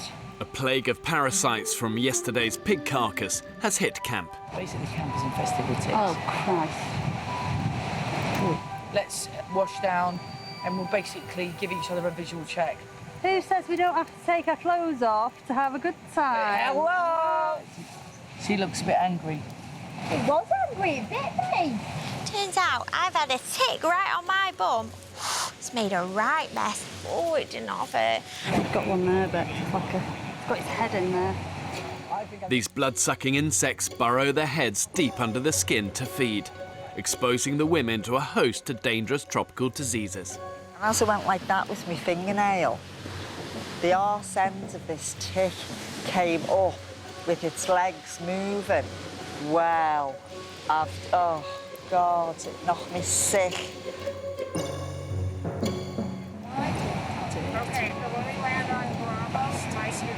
I think it's Piggy's revenge. Despite their recent pig kill, the women now have been living on an extreme low-calorie diet with very little water for the past 4 weeks. From here, there's barely any research about the effects of extreme survival on the body. And because of this, they're now entering dangerous medical territory. Without an adequate and constant supply of food and water, they're going to risk long-term damage to their vital organs, and they don't want that. Like that? Yeah. You caught the pig. We cooked it as well, and now we're staying up all night to preserve it in salt water from the sea so that everybody can eat meat for the next 3 days. Hunters Lauren and Beth, along with Havila and Becky, are working through the night to ensure they make the most of yesterday's pig kill. Oh no, most of the wicked Hey, girl. That's island life. While they're doing that, we are going to dig a hole in the ground to bury the jerry can. So it's going to be a bit like a fridge, but a fridge for like cavemen. With temperatures in excess of 30 degrees, the coolest place to store the meat is underground. Just get it as deep as we can. To do this, Lauren and Beth have requisitioned one of the women's 2 jerry cans, which up to this point has been used to filter, boil and store their drinking water. I'm kind of not happy about that. which is a cause of concern for lifelong vegetarian Jamie. I know it's quite a big deal, but it's also quite a big deal for me drinking water. There's no way I'm drinking out of that. It's got to be done. People must be fed.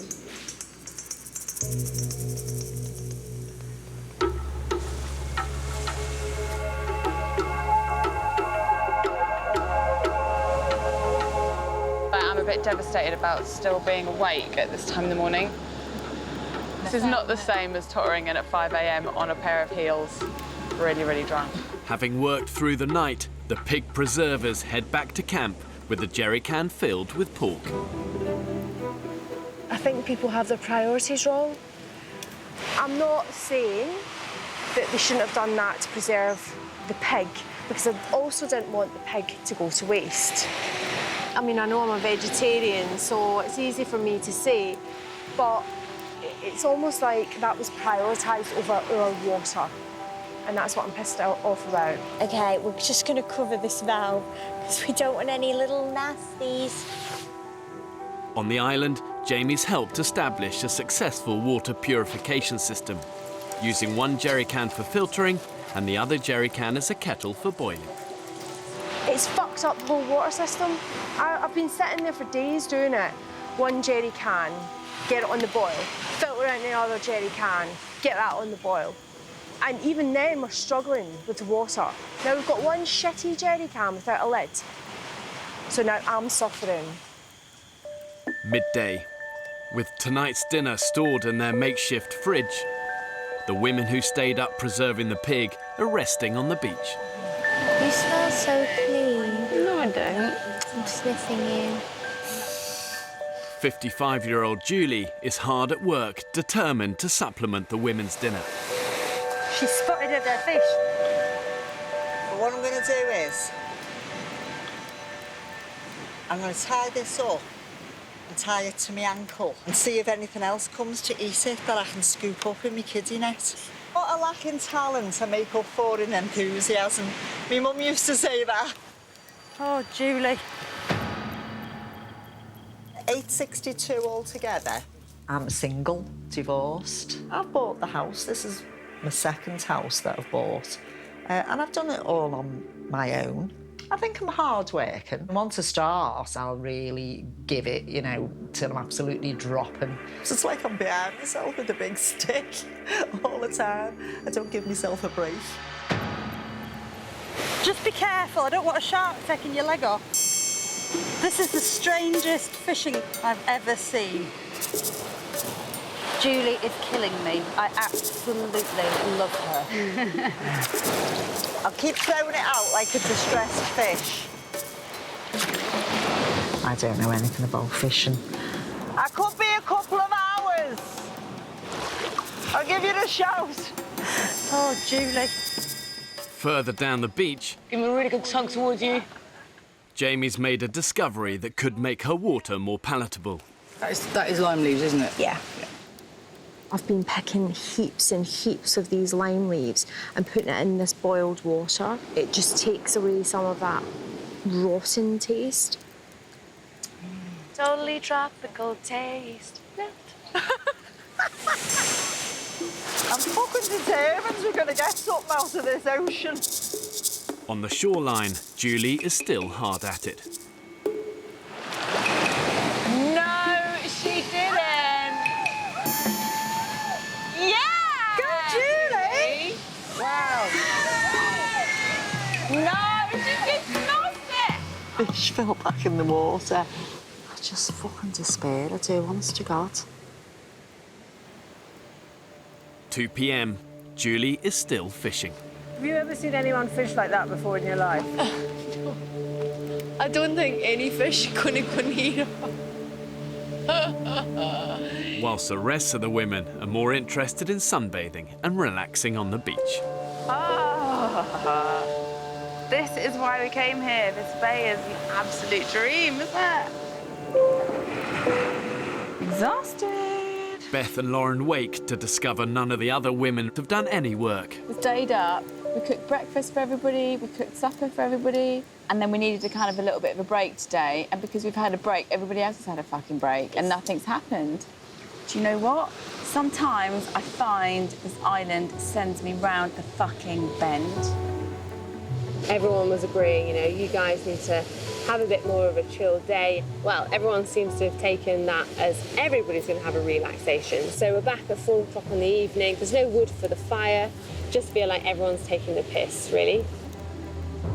So infuriating. I mean, in a minute, Lauren and I are going to start cooking again from the preserved meat, and I guarantee you, people that have been doing fuck all day are going to be sitting front row and going, oh, yum, yum, yum, eating all the big bits.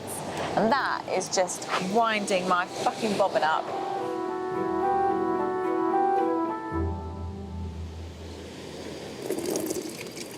Oh my God, that smells funky, doesn't it? Lauren and Beth have dug up the jerry can of preserved meat. I mean, that jerry can does smell of fucking vomit, though, doesn't it? I think it's borderline. It goes off very quickly, doesn't it? With no other food collected during the day, the women risk eating the suspect pork. Come and grab a coconut bowl and fill up. What do you think, girls? Doesn't taste right, does it? Makes you feel a bit ill. It is absolutely disgusting. Like, totes gross. Disgusting. But, you know, when it's the only thing you've got to eat. The pork may have been foul, but at least Jamie's flavoured lime water has hit the spot. Oh my God, Jamie, it's so good. Oh my God, it's amazing. That was really exciting. It's the best thing ever. Oh, that's almost better than cunnilingus. I don't like them being down there. What? I get scared.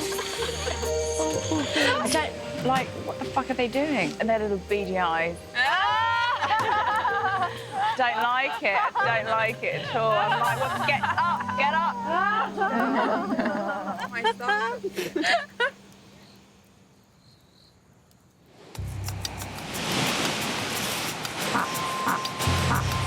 Excuse the farting. That fucking smell. I know, it's awful. Last night, the women ate the rancid preserved pork, but it's backfired on them this morning. God, that was awful. I'm going to have to go. Oh, no, you're not going to be sick, are you? I don't know. I don't feel very well. Sorry. Basically shitting myself, and I have no idea when it's going to happen, and I have 30 seconds to go. Basically, then what happens is that you have explosive water, diarrhea coming out of you. Twice now I haven't been able to make it, and I've had to bring back, like, my soiled pants and, yeah, wash them. Harvey, can you take this white? I'll take the head. Can you take the white thing for me? With the preserved pork no longer edible, the women remove the pig's remains and jerry can of putrid meat from the camp. Fuck, it's rancid. Is the head in here? Rotting head. Fucking tick. I think we just ditch all of this shit. Yeah, none of it's coming back. Don't need that canister, we don't need any of this. I don't need this in my life right now. Unconvinced they could salvage a rancid jerry can and use it to purify the water again, the women throw it away. Oh, sorry, its eyes are sort of popping out. I've learned from experience that big disasters are often made up of quite small mistakes, but they have consequences, and it sets off like a chain reaction, and that chain can be very hard to break.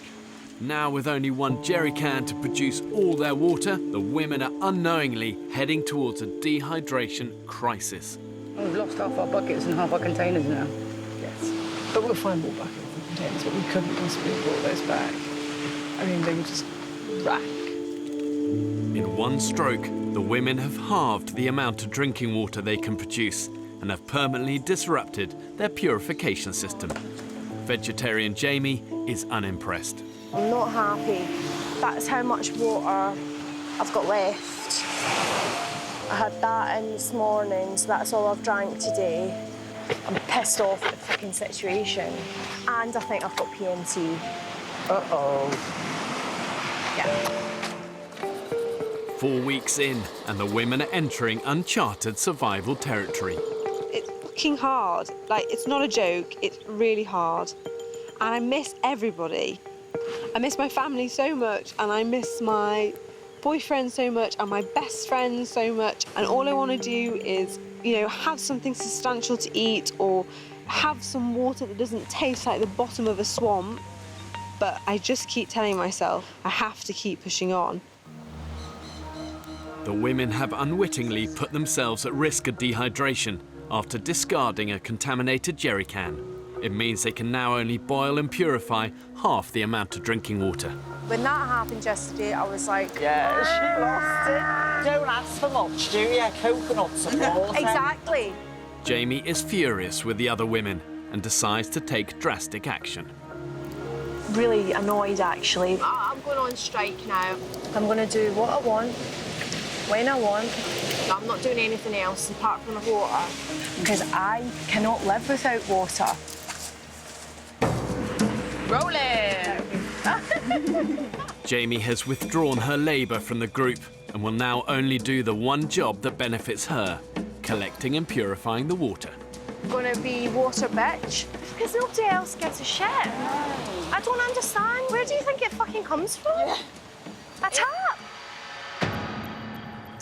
I work on my own now, so it's quite fun not having anybody to tell me what to do. I don't really like anybody bossing me about. On the island, ideally, I would really like a fun bunch of girls.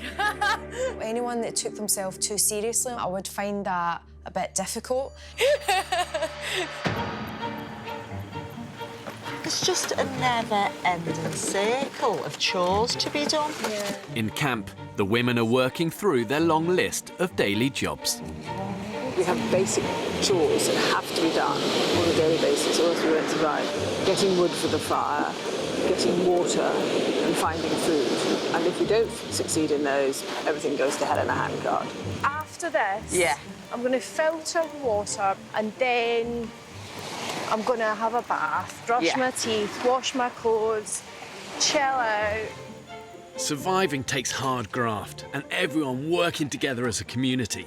You've got to do all you can to keep a group cohesive and together, because when it's together, it's strong. It's not strong when it's fragmented and broken. Definitely have more water than you. You bet. You chopped it up! No, you chopped the bag up. You should have seen mine. The water wanderers return. Jamie starts purifying the water. It's a process that takes up to 3 hours, but will now only produce 1 can's worth of water to drink. Feel like I'm gonna faint. Julie and Havila have moved on to their next job of the day, collecting firewood. So hard work, girls. So hard work. I'll have to sit down. Going all there. Drains? Drains. My mum had an expression, and it's very true. Only willing horses get worked to death. My mum used to say that. Dead now. She was worked to death. She wasn't.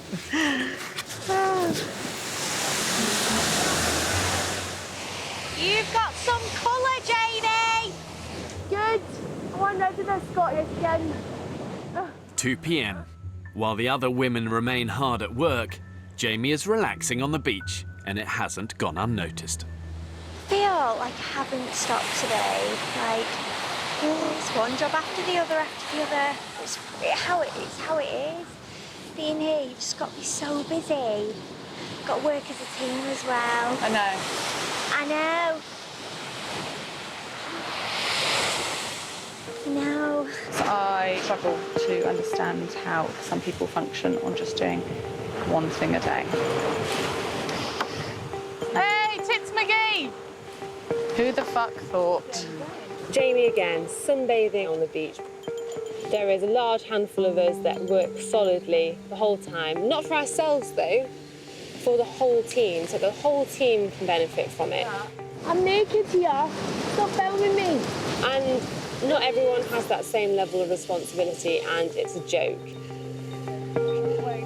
Jamie is so annoying. If she hadn't have gone and got water, then she'd have done absolutely nothing for the whole day. especially because there's so much to do right now. It just made me really frustrated and angry, kind of a little bit like, where's the fucking team spirit gone, man? Right, meeting!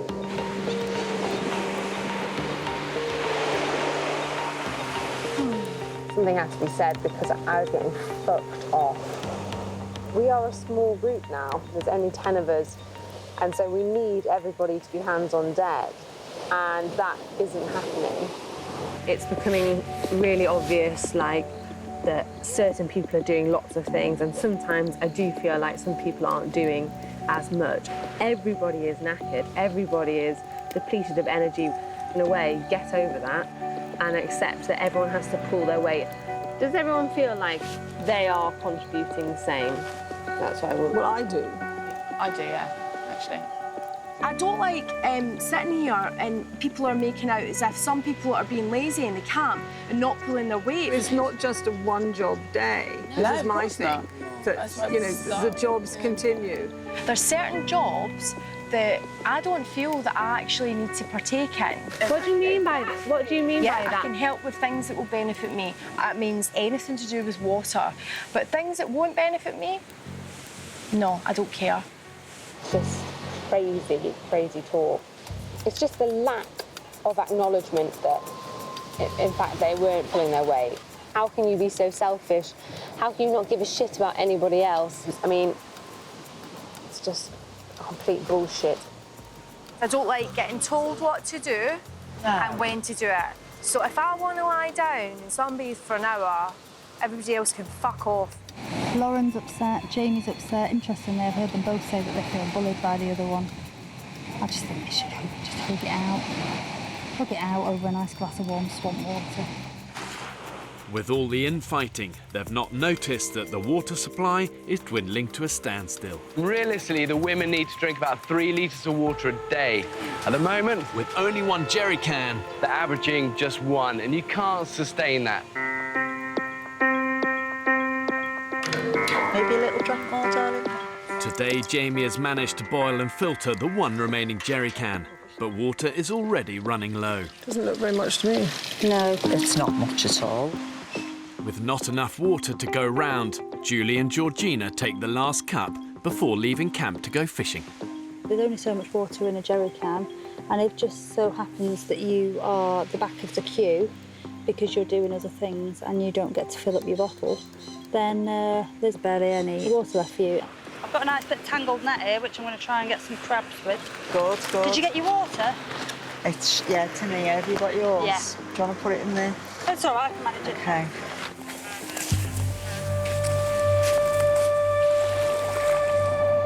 Come on, fellas.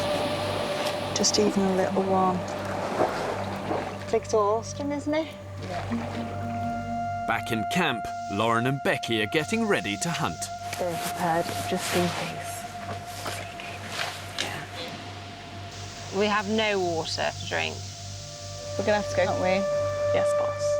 Lauren, Beth and Becky have to leave camp to hunt with nothing to drink. Trying to look for food in around here is like trying to look for a needle in a haystack. I definitely feel like Beyonce in the Survivor video now. Just not as glamorous. Bit humid in here, isn't it? Hot, no water either. The best idea. Without water, the heat is beating them, and the hunting party have no choice but to return to camp empty-handed. Oh my God, that sun is hot. Come on, fishies. On the rocks, Julie and Georgina have now been fishing for 4 hours in 30-degree heat. Oh, here's a box fish. Bugger off. Look at that. Don't you go any further forward on that rule. Shit. Oh dear, my head just went then. Just sit down. Oh dear me. I nearly hit the deck then, Julie. Oh, Everything no. went white. Oh, fucking hell. Do you mind if we make our way back? I just feel a bit rough. I think the two of us have got sunstroke. With their water intake now down to just 1 litre a day, the women don't know it, but they are chronically dehydrated. If they don't start upping their fluid intake immediately, their kidneys will struggle to cope Toxins build up in your body, and I reckon within days, their internal organs will shut down. And I'm not being dramatic about this. They're in a lot of trouble right now. Oh, my God. We've been out in the sun too long. How are you doing, Jules? Just exhausted, look. Every time we move, it's like to sit up, stand up or sit down. You know, we go all, ooh. You know what I mean? I feel like we've been stupid to sit out in the sun in that heat with not enough water in the middle of the day. It's so frustrating. It's so frustrating because we could see all the fish there and we desperately wanted to. I'm coming with you next time, Fetch one back. I'm too tired to even speak.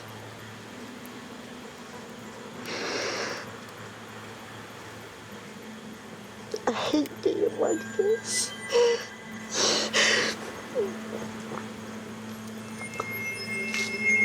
It's horrible. Not having the energy to do anything.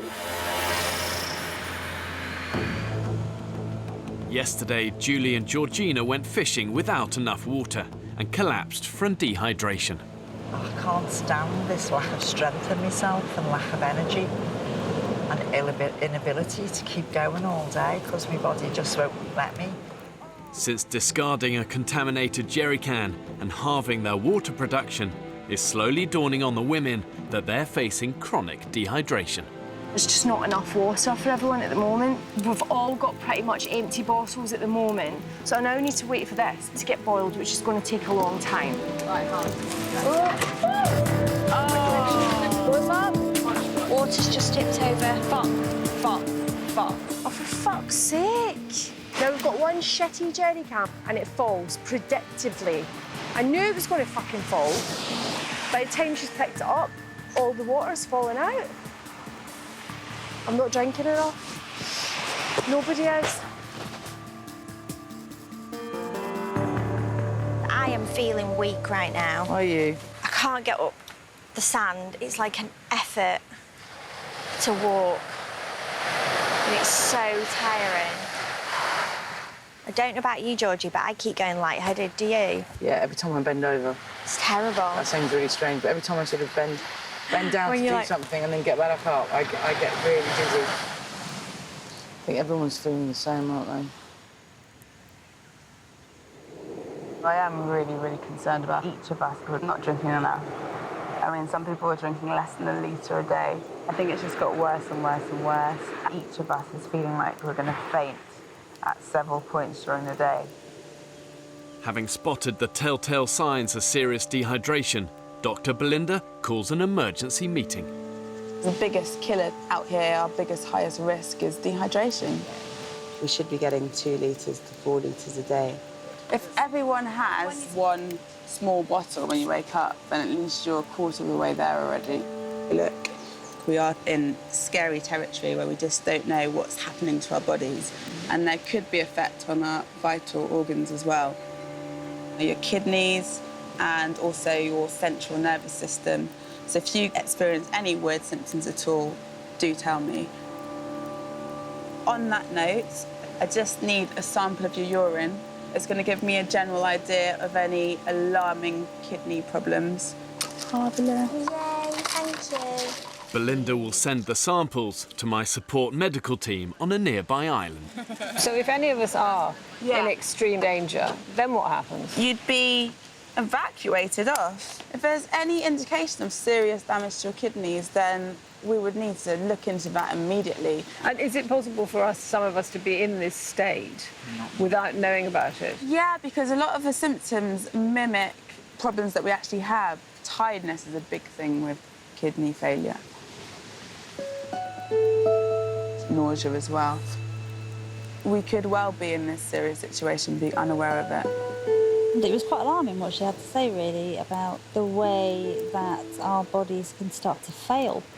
I suppose I should have paid more attention to what was going to happen to my body. I was surprised that I was potentially at such risk. The spirit is willing, but the flesh is weak. Oh, my God. Whose is that short one? Georgina. Oh, it's like Guinness. Right. To investigate their health further, Dr. Belinda also weighs the women. 115. Don't know what you were before. I think I was 120. We're quite fragile in a sense, and the fact is that the things that are kind of deteriorating in my body are my guns and my tits. If that continues, then I will probably end up being skeletal within about 2 or 3 weeks, and just kind of give up and just be like, do you know what? Let the fucking vultures peck at me. I was 125. Oh, so you've lost a lot, haven't you? You are 116. I can't have lost £9. You do look really, really thin.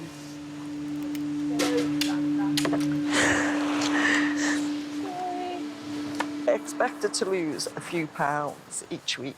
Not fucking £9. Bit of a fucking hike, isn't it?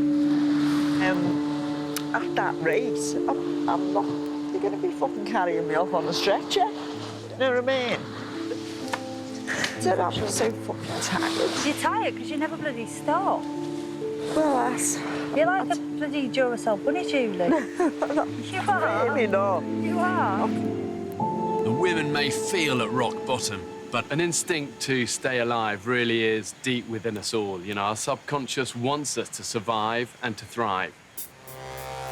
Well, let's have a little scavenge and see what we can find in this shit heap. the group make a last-ditch attempt to produce more drinking water. Having discarded one of the jerry cans, Fee, Julie and the others forage for a second suitable container to boil water. Oh, what's that there? Basically just a load of shit. Nothing very useful, I don't think. Metal is something that really is important. I haven't seen any. It's all plastic, and you can't obviously boil them.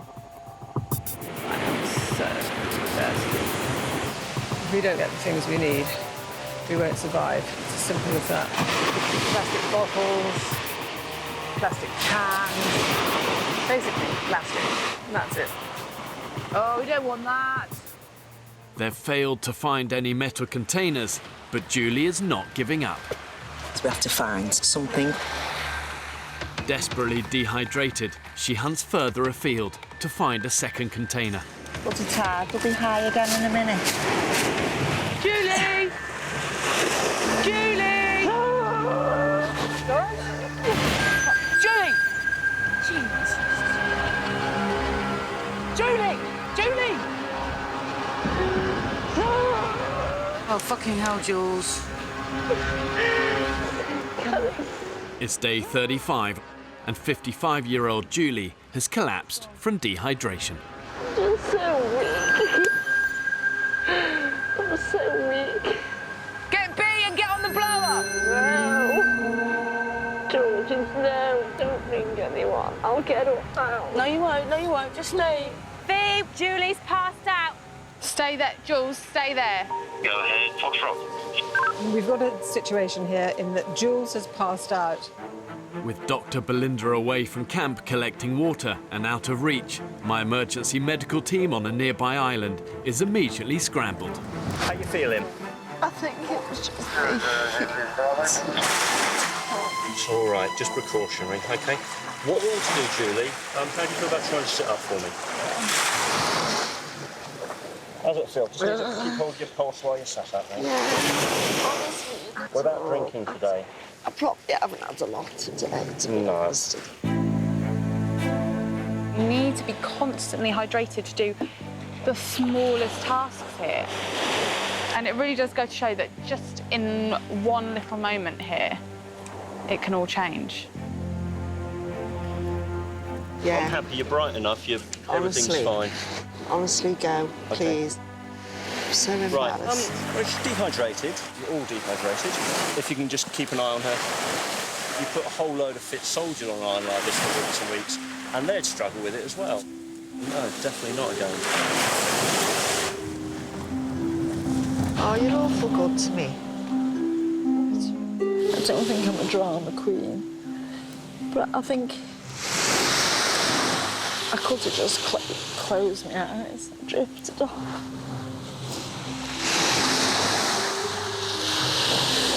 And not come back.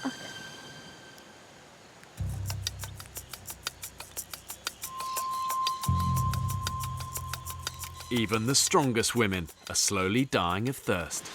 I might need to lie down again. For nearly 5 weeks, the group has been subsisting on barely any food, and they remain down 1 jerry can, producing half the water they need to survive. Basically, I think I either almost fainted or very briefly lost consciousness.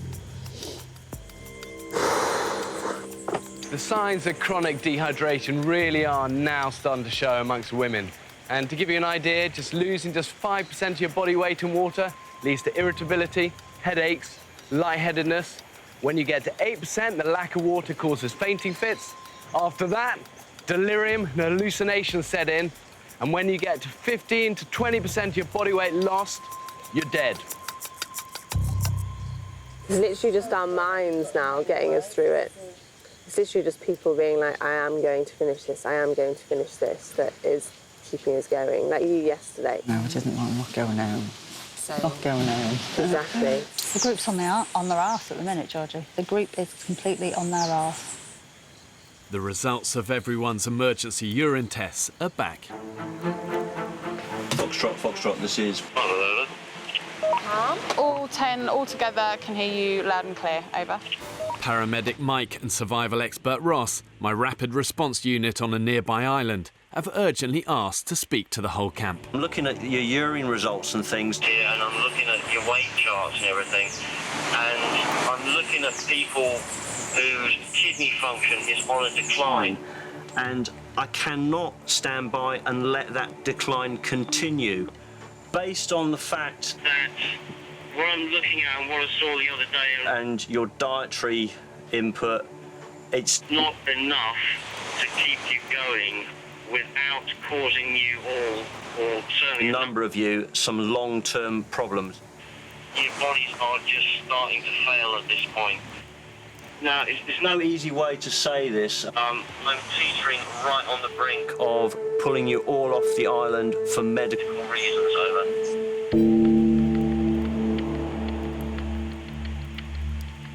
Bloody hell. Yeah, I think everyone really understands. Over. The solution is use the other jerry can. I can't say it any other way. You need to be drinking, at a minimum, 3 litres of water per day.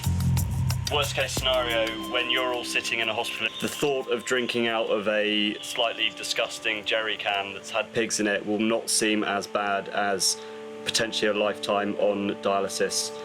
Copy that. If you do not get control, in 36 hours' time, you're coming off the island. Over. There you go.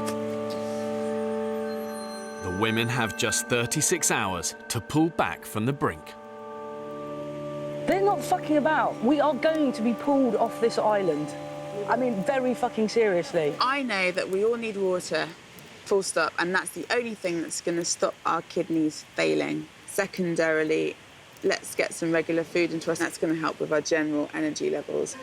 For us to get to the end of this, it's about keeping our energy levels up and hydration levels up so that we actually survive for the next couple of days and don't go into renal failure.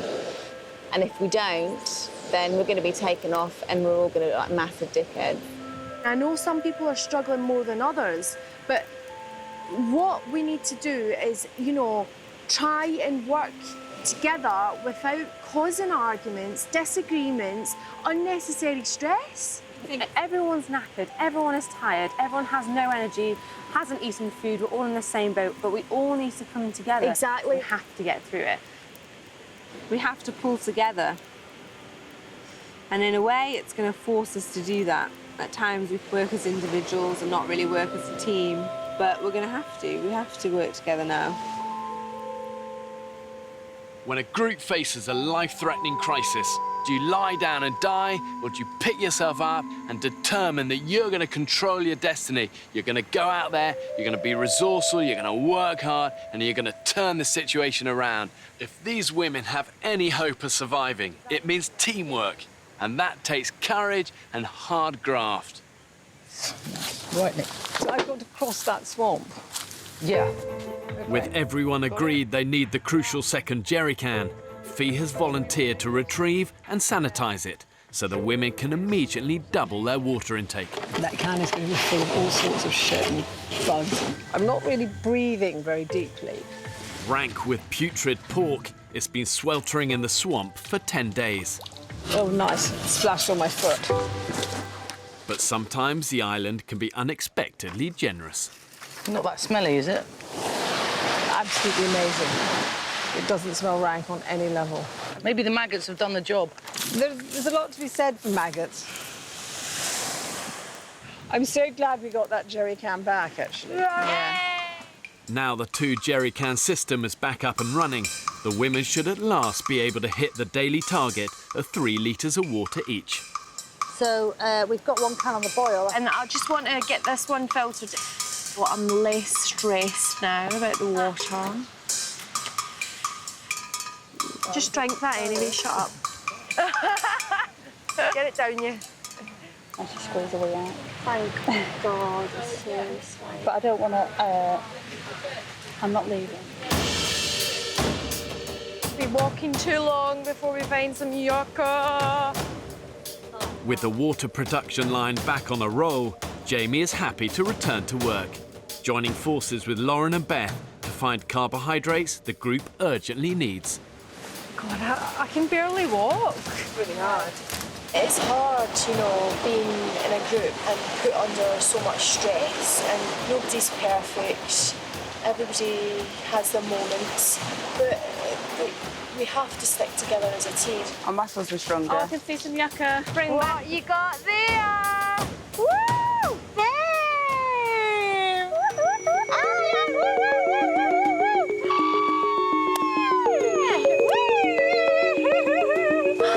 Yeah, we're cooking on gas now, girls. Look, once you see one, you see them all. Hello, small but perfectly formed. Uh-oh, Lauren as always. That's amazing. The girls got yucca. Yeah, we got yucca. Woo! That's amazing, Lauren. Well, yeah, Lauren. Yes. Not just me. High five over there. Yay.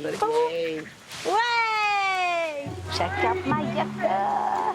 It's like a piece of my yucca. In and around all Please, you're right on the edge. It's freaking me out. It's all right, love. A rehydrated Julie is with Georgie and Beth, determined to finally land that elusive fish for supper. Okay, another little fishy. And they've come up with a new way to attract fish, a sparkling lure. And that is a state-of-the-art bit of fishing kit there. Fishing tackle. Right, Coca-Cola, give us some luck. If I get pulled in, I'm going to swim round that way. You won't. I'm so cack-handed at everything. Oh! I can see, like... Oh! Oh! As hard as you can. Oh my God, I can't believe it. Got a fish. Is it alive? Well done, Julie. Oh my God, I thought you meant to... Supper, dinner. Basically, whatever it takes to stay, whatever it takes. Go on, Jules, persuade that fisherman to give us some fish. Hola! Hola! He's coming. Not content with just one small fish, Julie spots another opportunity. The first passing boat the women have seen in these waters. Don't know, Jules, it's your turn to get the baps out. Ah! He's not going to want to see a 55-year-old's baps. I don't know, mate, your baps are way better than mine. You have fish? Get a fish? One fish? Fish. We have none. We have none. No fish. He's going to throw it! Oh, you're very, very kind. Whoa! Thank you very much. Thank you. Bless you. Bless you. Good luck. Gracias, amigo! Now, I think that is a... Barracuda. I could just go, ah, and bite it and eat it raw. I'm so hungry. I don't know whether that was actually playing by Queensberry rules, but innovation, innovation, innovation. Woo! We caught a fish! Yeah! Oh my God, it's massive! Woo! Listen to Barracuda. Barracuda. Yeah! Oh my God, you incredible. I love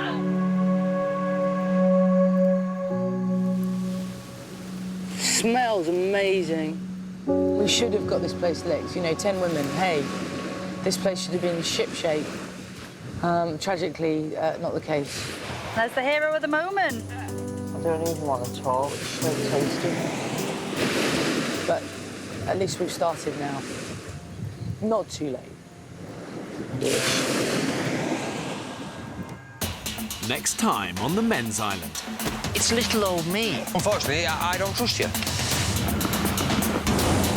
Whoa! It's a death trap round here. Snake! We have no food. Stop it! Holy shit!